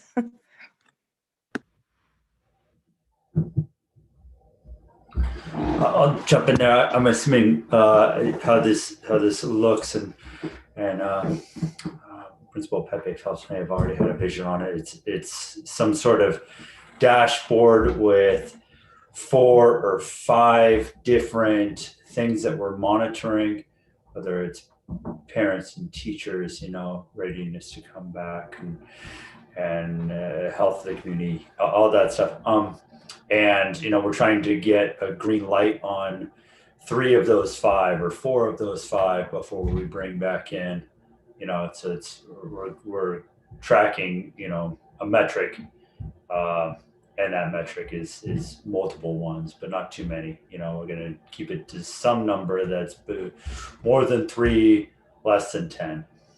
It's my only kind of visual of how it looks. Mark, just a follow up to that, do you have specific things in mind when you're sort of envisioning that, or is it just more what it would look like visually? I mean, yeah, I guess, you know, eventually what we need to be able to do is lead a group, and leading a group is probably going to need to have some sort of visual aspect to it, you know, some sort of series of graphs or whatever. You know, we all like pictures, and I guess I'd probably say visually, without knowing it, it would be, let's say, 5 different things that we're tracking. One of those is readiness by the teacher staff. One of those is readiness by the student population, parent population. One of those is how many consistent days has the school district been open without shutting down. You know, have they got to go a month before, you know, we're ready to turn on, turn off. So those would probably be 3 indicators right there. But I'm totally brainstorming, and, you know, and then we tell people, hey, you know, our goal is to get all 5 in the green light, but you know, if we get 4 out of the 5, you know, we'd like to move forward or something. This idea.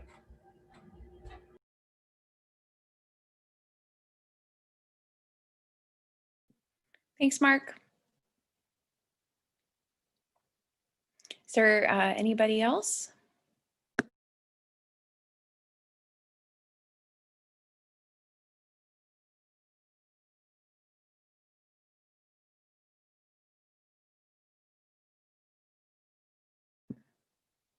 All right. So there was I had one follow-up question. Mark, that was really helpful to hear your thoughts on that.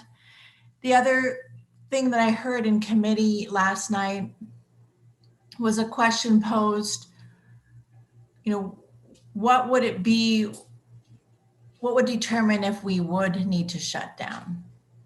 So that, and for those members that were with us in that discussion, you know, please help. But I think the question was sort of what is that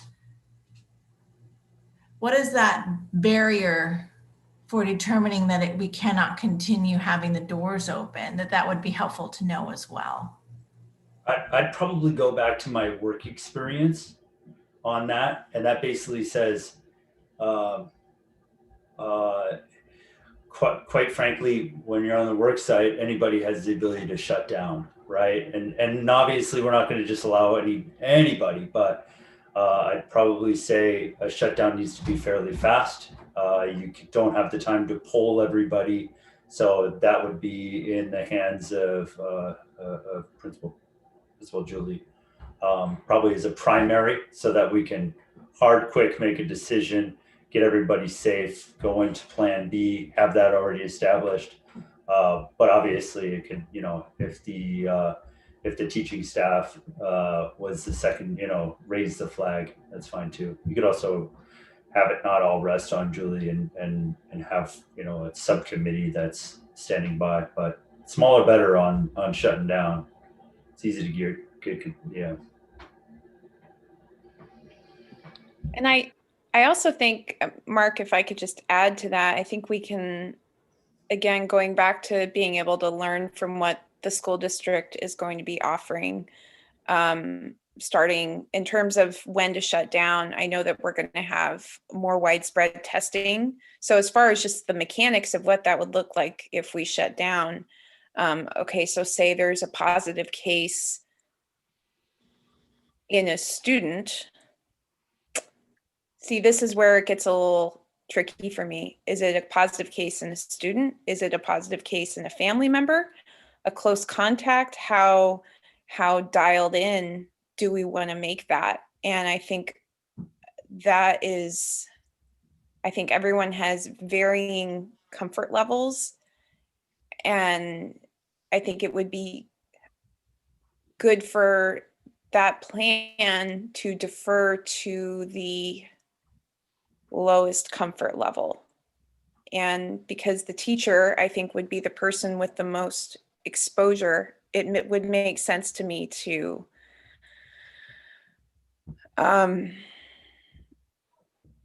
have the staff offer their insights on that if they haven't already. It sounds incredibly hard.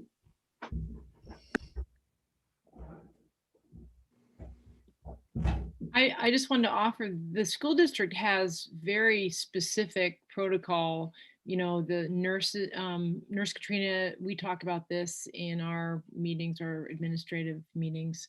And Nurse Katrina is keeping up very specifically on the different kinds of protocol, what you would do in this particular case, and then we have, we have the school district in the Valley who's had a lot of experience with that. And then, like somebody just mentioned, we will at the point that we do or do not go back, if we do go back, we'll have weeks of watching our own district and what their protocol has been and stories and things, and we'll hear all that because we have social media, so we'll hear it from every angle. And so I think that we will have a lot more information again, like ongoingly. We'll see how things go. We'll see how it works for the district and what it looks like.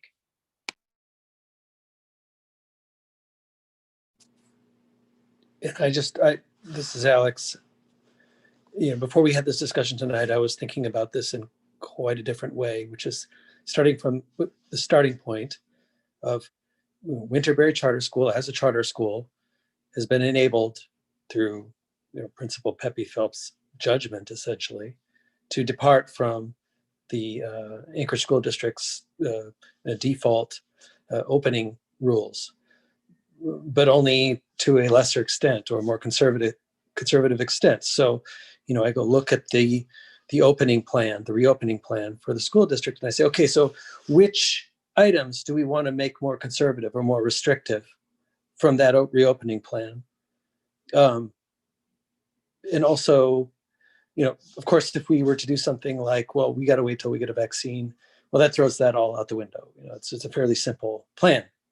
But also to take into consideration Principal Pepe Phelps' comments that our school is not only different from the other schools in the school district because it's been enabled to open more carefully, but also because its format, its structure, its philosophy is different. So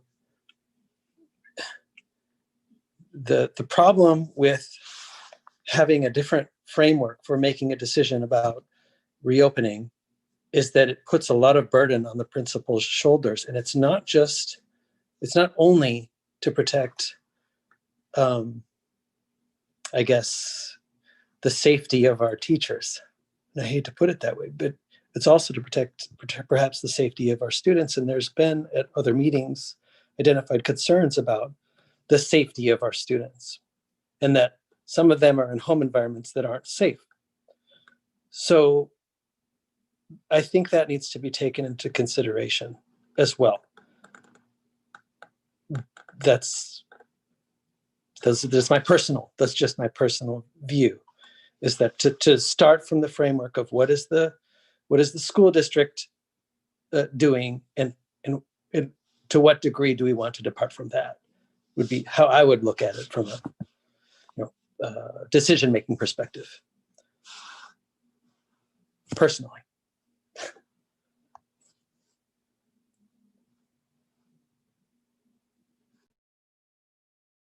Alex, I'm just curious, do you feel like Principal Pepe Phelps' plan for meeting the critical students in our community, do you think that is adequate to serve those students, or do you think we need more? Or That's a great question, and I think it is. But I don't know, and I meant to ask this on earlier meetings, I don't know to what extent we've done outreach. I know that the teachers have been in communication with their students about what their students need, but I don't know what if we've had a formula for reaching out to parents, because I'm not certain they all know that that's an option.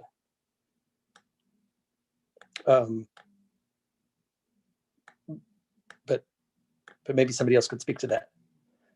Because yes, I do think you're right. I think that might be the answer. And we do have, it looked like to me, just rough napkin calculating $250,000 to use to serve the needs of those students. So, whether we want to blow it all in the fourth quarter of this year or we want to save it for next year in case we have continuing funding constraints, that's another question. But I think it looks like to me like we potentially have plenty of resources to address those needs, but that needs to be integrated into our reopening plan too, a consideration. Thank you.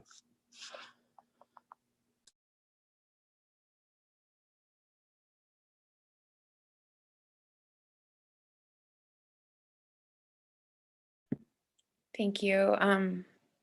Is there any committee members, do you feel like you have a better sense of metrics that you can work with when crafting this plan now? I feel like we've received good feedback. The committee member who requested this was asking really more for a directive from WCC, right? So more definitive, what is the benchmark? What are those metrics? So I think we're getting closer to that. And I appreciate everyone's feedback tonight. So is it the opinion of anyone here that we need to introduce a motion offering a definitive metric that we can give the subcommittee to move forward with this work? I would like to I'll weigh in. Yes, thank you. Spoken out tonight. I guess my feeling is there's lots of metrics that can be used to determine when or if to open school. And I just don't think we're all going to agree on what the primary metric will be. For some people, it's the transmission rate and the risk to the teachers. To other people, it's the risk to the students. To other families, it's the risk of loss of income because they can't work because their children are home. It's kind of like a big cauldron of soup. Like there's many different metrics you can pull from. And so I'm not sure. I mean, I guess it's our task to come up with what's the most important one. But, I think, at the end of the day, like, I feel like a lot of parents would come back if the school is open. A lot of them want to come back. Others don't want to. And I kind of feel like the ones that don't want to, they still have the option of virtual learning. I mean, that is something that Winterberry has offered to provide, for the rest of the school year. So, for families that don't feel comfortable coming back, like they don't have to. So, I think it comes down to, what's the cost benefit ratio of opening the school? And, and I know that that's what we're talking about right now, but I guess I just want to point out that I'm not sure we're all going to agree on what the most important metric is. It's almost like a gut feeling of like, is it worth the risk? And I think ultimately we can collect as much data as we want and do as many surveys, and it's always going to be like a mixed bag, and we don't know when the vaccine is going to be available. We don't know, how the mutation of the virus is going to play out. Like there's just so many things that are unknown that almost like at the end of the day, I feel like it's going to be up to Julie. I mean, I hate to say that, but like she's the principal of the school and she can take all this feedback from us. And, I feel sorry for Julie in a lot of the way, because it really is like a big weight on your shoulders. And I feel like, nobody's going to be satisfied at the end of the day, and there's always going to be a big risk. And it's a matter of deciding like who's suffering the most, who would benefit the most by coming back, and then just sitting with that and then like making the best decision you can. And that's all I have to say. Paula, thank you for all for that. That was really that was a very image building. You know, the soup and all the different kinds of decisions that people have, and I have I understand that, and I also believe that.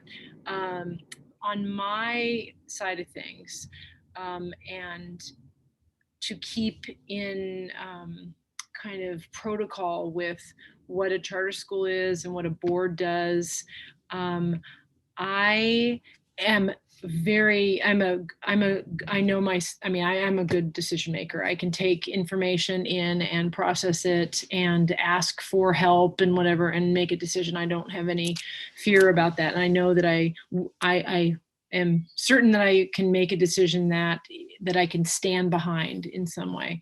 The reopening decision, it is a bigger decision than staffing and the things that typically fall within the principal's responsibility, in my opinion. It's a bigger year this year. So didn't have that in my job description, but I'm very happy, eager. Listening to everybody, what I'm thinking is, okay, I need to get this high needs program off the ground, because that is going to take up I think I can probably, I'm almost there putting it together. I just need to get my substitutes in line and make some little plans, and I'm almost there. And I feel like that will take the slack off of a great number of families who are just saying, please give me some relief. And then we can go into a rollout of something that we have all agreed to, which is a very simple outdoor offering program for that class teachers will offer, outdoor only, short amount of time each week, but a time for an outdoor social interaction. We've got the plan for that. It got put on hold, and we could probably roll that out here pretty soon as well. Then we're talking about the metric and what metric and vaccinations and how that's going to go, and how the school district, how that will play out with our colleagues all around us doing what we are talking about doing right now. I think that time will give us a little bit more information with that. So since we already have through February, so we have some time. We'll study that. I'll continue to call on my colleagues in other schools, see how it's going. I'll continue to study. I'll continue to develop a model and a plan for our school for a re-entry option, and continue to encourage teachers and support them in a strong virtual option at this point in time. So I feel very comfortable working in a variety of different areas to strengthen and provide for the needs of a variety of people in our community. So that being said, I would like it if the WCC would continue to pursue a directive and give that decision over after the February meeting to the school district, as we did in our last time. We gave the superintendent what the plan was. That's what we did. And I would like to follow in that same suit for this next time after the February meeting. And we will know more then. I will hopefully be successful in putting the critical needs program together. And I will continue to keep this committee updated as far as that goes. So that's how I can see it playing out, making the decisions for things. And I appreciate the confidence that that they have in me. And I would continue to ask for support from the WCC for that ultimate decision. Very well stated. Thank you. Susanna, if I may, you asked a question as to whether or not we need to have a direct motion. And I'll just loop back to the committee members that were in our conversation last night.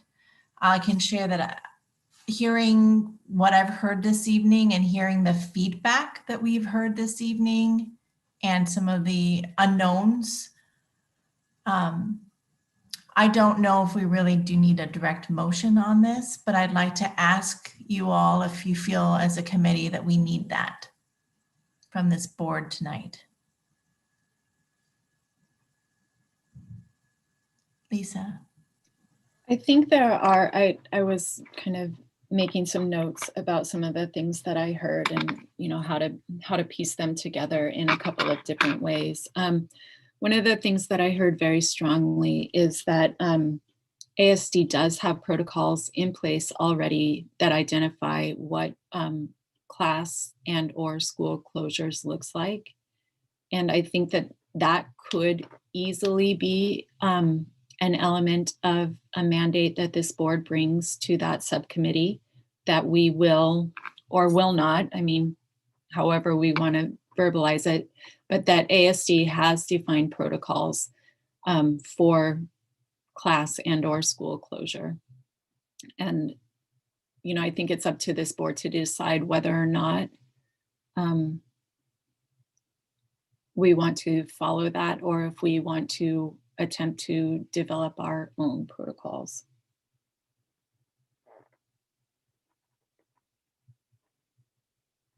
I guess the question is, does this board feel comfortable following ASD's protocol for class quarantine and or closure and or school quarantine and or closure? I think that's in line with our operating no less conservatively than ASD. I think that I don't know if we need to reinvent the wheel and exert that time crafting our individualized plans. However, I'm not a teacher and I wouldn't have to implement those plans that ASD has established for teachers to do and principals and staff. So do you see, as a teacher or some of the other Winterberry staff here, do you see a need to create individualized plans? Will they work with the spirit of Winterberry?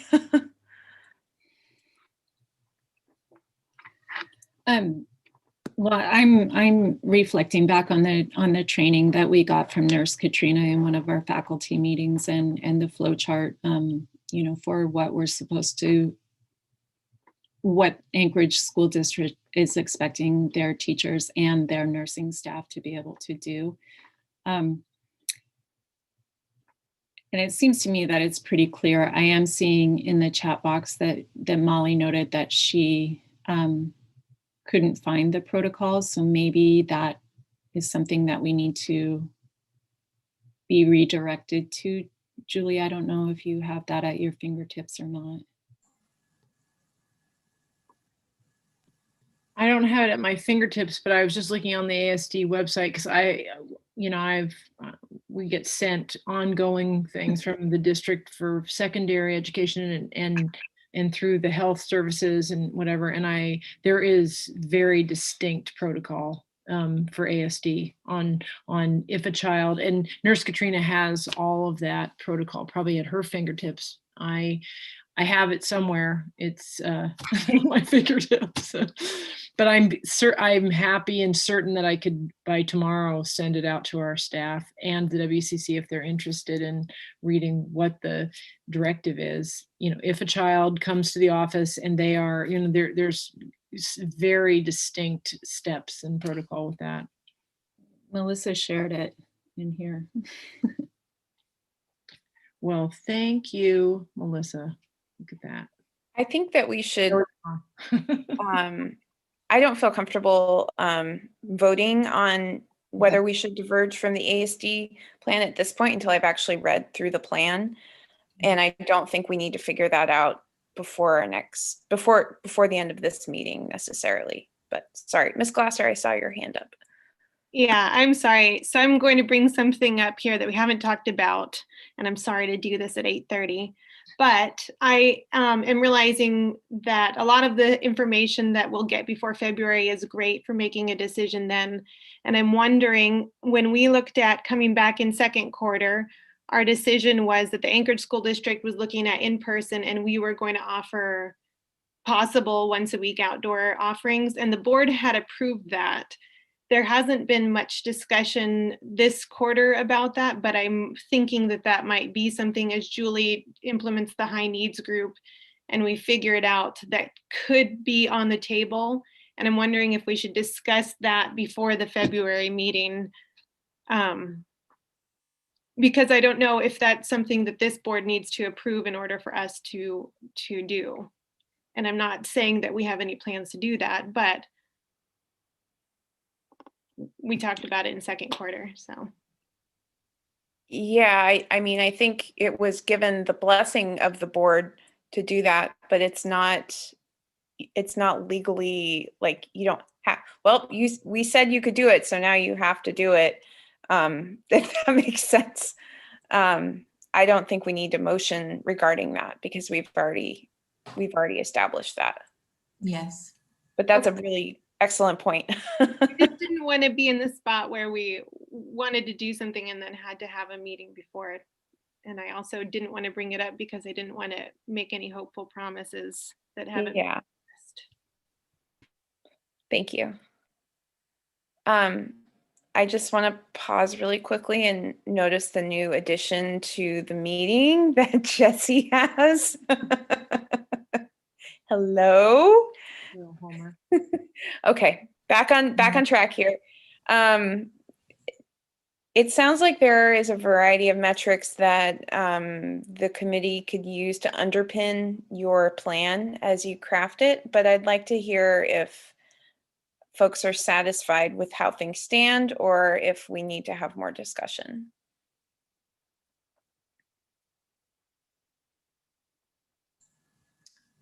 So what I would say is I'm hearing that this board would want more information about some of the already articulated protocols that are in place.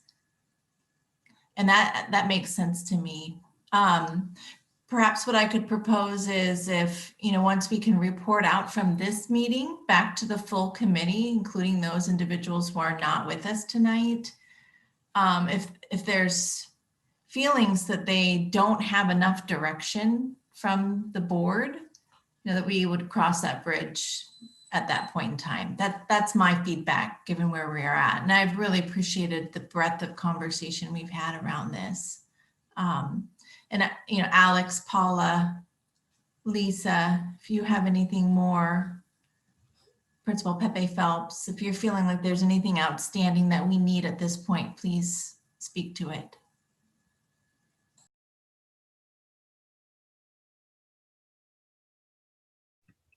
This is Sue, and I have absolutely nothing to add to this because you guys are very smart, and I'll go along. But I do like I like the visual that Mark put in my mind about the dashboard. That's kind of an evil word to me, but I do like the idea of being able to visually see progress or see that as a decision-making kind of thing. And that I feel like the committee that has already been formed has a task in front of it that we've formed to make this decision. So, or to kind of gather as much information as we can have at a time and then come back.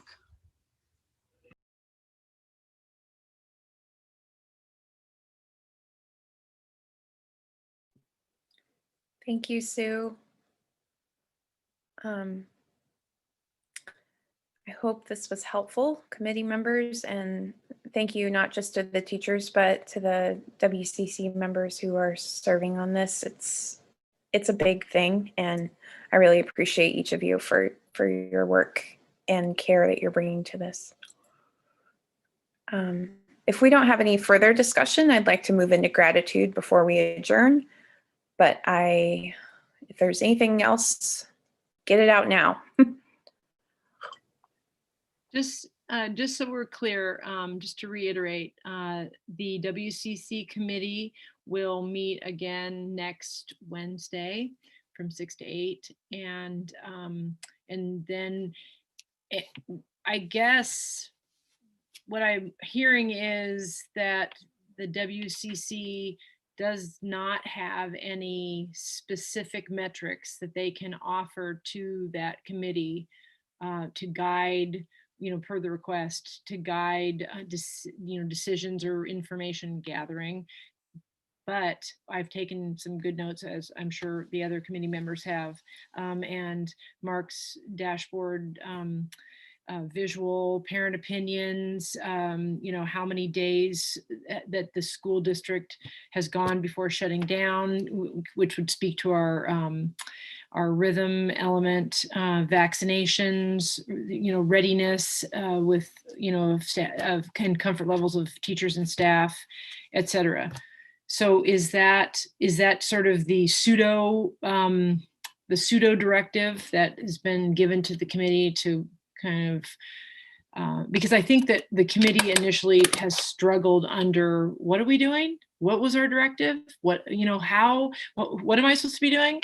And I think that the more, and I would ask of the WCC that each member take some time and go on the ASD website and educate themselves as to what ASD's policies and procedures around that are, so that maybe what can happen is everybody will know, okay, well, let's just go with ASD because we know what their policies are, rather than, I don't know.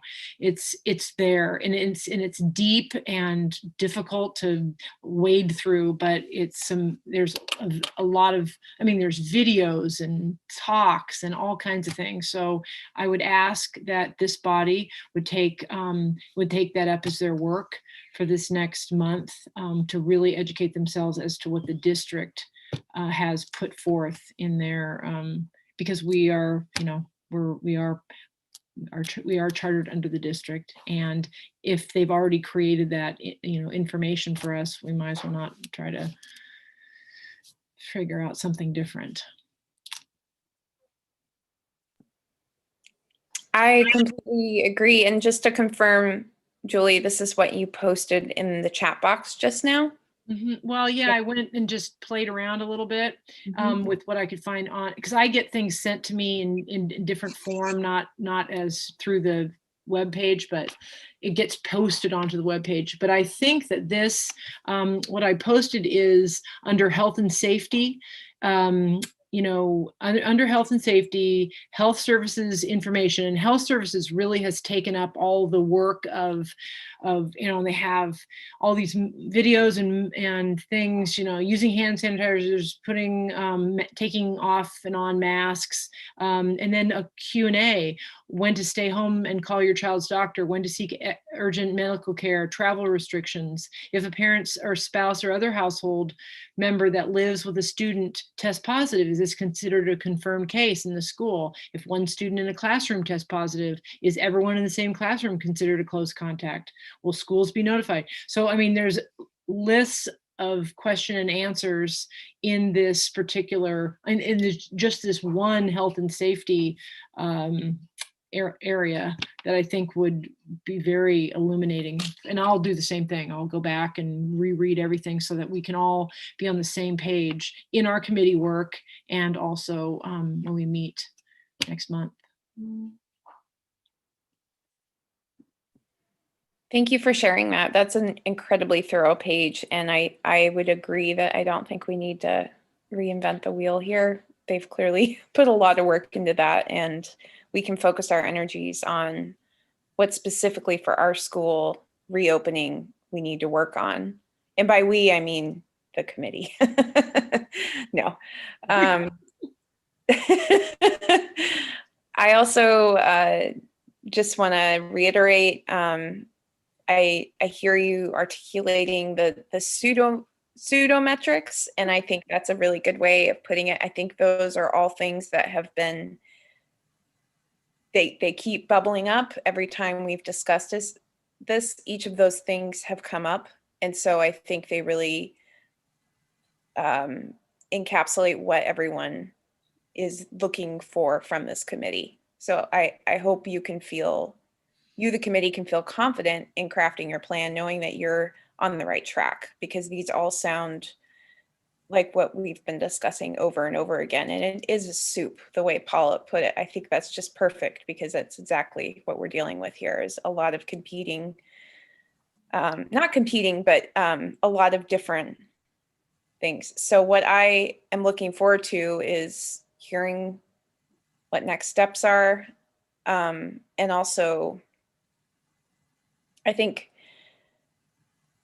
what we're looking for is what is going to, or what I hear that you're looking for is what is going to trigger opening up the doors to Winterberry. What is that one thing? And I don't know if there is a one thing. I think we just have to pick a thing, if that makes sense. Or a set of things like Mark's dashboard. And I don't want to get down in the weeds again, so maybe I shouldn't have said that. Is that helpful? Maybe. That is helpful, Susanna. And I basically, okay, committee, let's roll up our sleeves. Right. We got a So lot of work to do. it falls in line with this board empowering the committee to proceed. Yes. Okay, understood. Okay. All right. I have a question. Would it be helpful for WCC to receive updates of the committee's work prior to our next meeting? No? Yes? No? I don't know. We can't do that. That Okay. is not public. Okay. Everything is in public, and our committee work will be public. And if we decide that we need to inform before, they can call a special meeting, which will then be public. And we can Okay. share information that we get that way. Thank you. But anyone who wants to attend those sessions is entitled and welcome to do so Yes. and provide input. Yeah, but point of clarification, I think that it's a silent observation, Alex, for those. All right, correct. Yeah, no, it's okay. Yeah. Thank you all very much for your reflections, and thank you to those community members who were with us for almost 3 hours this evening, and for the input that you shared. It's very, very helpful and very meaningful for our process. Thank you. Jesse, I wanted just to point out one more thing, just to Alex's point. So if somebody wants to come and sit in on our committee meeting, that is great. And then hearing the information that we are talking about, if they then want to email me and say, I have concerns, I am interested, so parents will have some voice, not during the constructs of the meeting, but they will have some voice that they can direct to the principal or to the WCC chair. And, always by paying attention and attending to things, Yes. I want to be sure that everybody knows that that everyone always has a voice in our community. They have ways of voicing their opinion and getting that voice heard through us. Excellent. And perhaps that could be messaged with, notes around these meetings, so that that's abundantly clear to those who might be observing but not able to provide input in the moment of those meetings.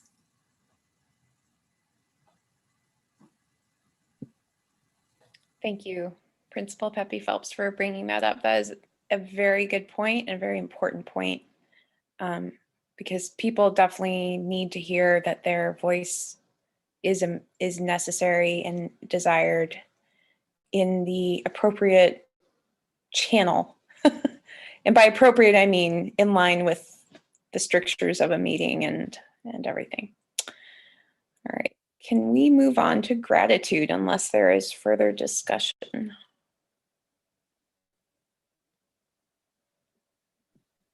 All right. I'm grateful for the WCC board and the WCC committee that is doing a lot of work and have just great ideas about things, and that help to create this wonderful body of knowledge that I can use to make decisions for our school. I really, from the deepest part of my heart, I'm grateful for all of you.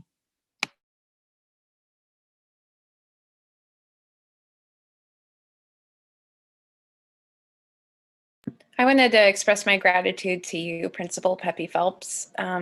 Speaking for myself, the weight of the last 10 months or so has really started to settle on me. And I am thinking of only my family, who has been cozied up in our home.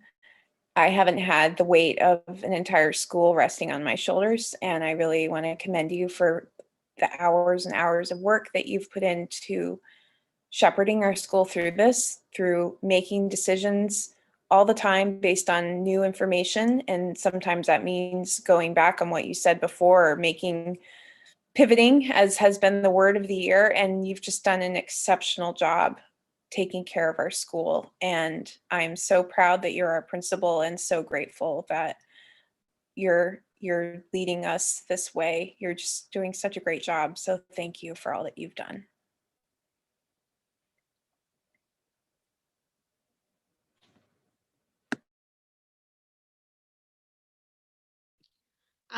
I do have a lot of gratitude for this community and hearing the comments. It's really hard when you are trying to make an ethical decision. You know, an ethic of justice says that you need to do the best thing for the most people.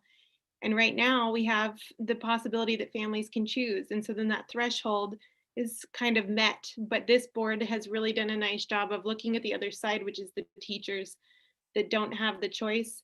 And right now those two are at odds. And what I see in the district is a lot of blame and stuff flung at teachers for not wanting to come back. And what I see on my staff around me is that we have teachers that have really precious situations. So it's nice that we can have the conversation without blame or hurt feelings. So a lot of gratitude that it hasn't turned to that. And I'll just mute myself now.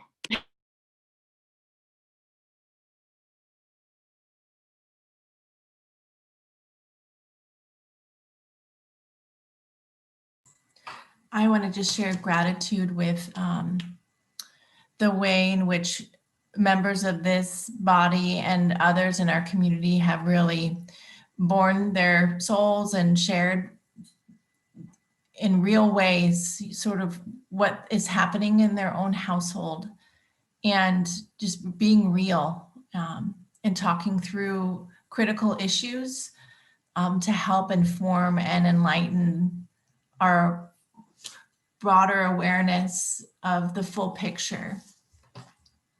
So thank you to everyone for being brave and for sharing as you have along the way with this process. I really appreciate it.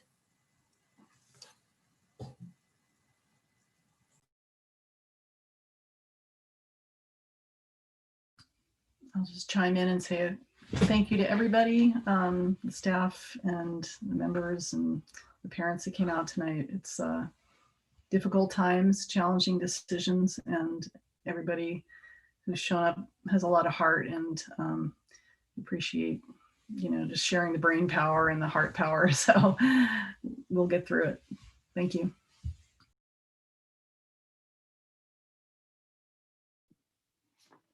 I'm really honored to be part of this community, and in that feeling of feeling honored, I'm also so grateful for all of the heart that shows through in everything that we as a community do, from the very tiniest in our community to the very longest lasting in our community.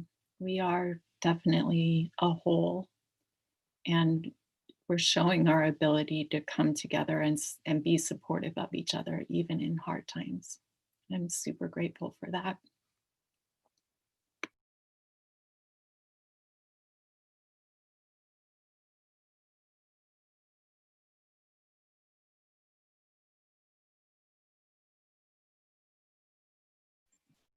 I'm just really grateful to live in a place where we have something like public meetings, where we do try to listen to people and make sure that when we're making big decisions like this, that the people who it affects has an opportunity to come forward with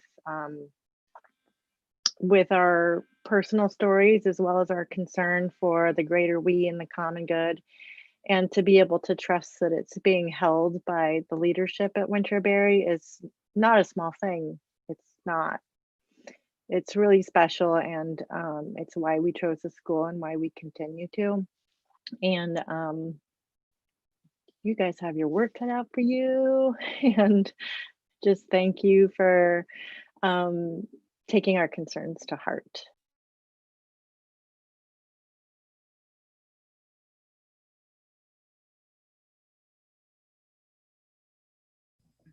I'm thankful for everybody's bravery.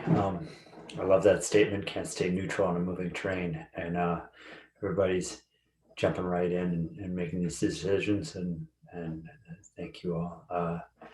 I'm having a good time doing it. And I'm going to say something that's probably not very popular, which is thank you, Zoom. I'm glad we're not all doing this outside in the cold.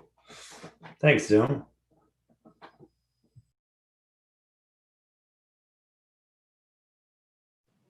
Well, personally, I'd rather stand out in the cold with you guys, of course.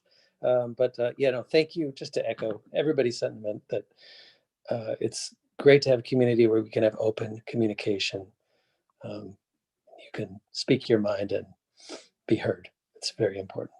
Thanks.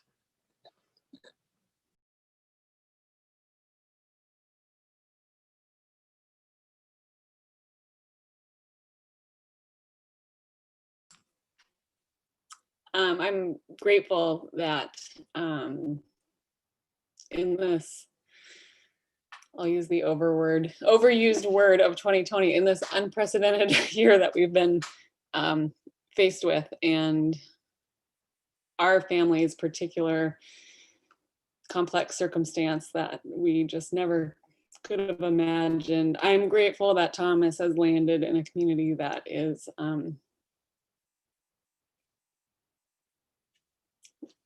caring and listening and open and loving, and we feel protected in a way that I don't think every job could offer. So I'm grateful for that.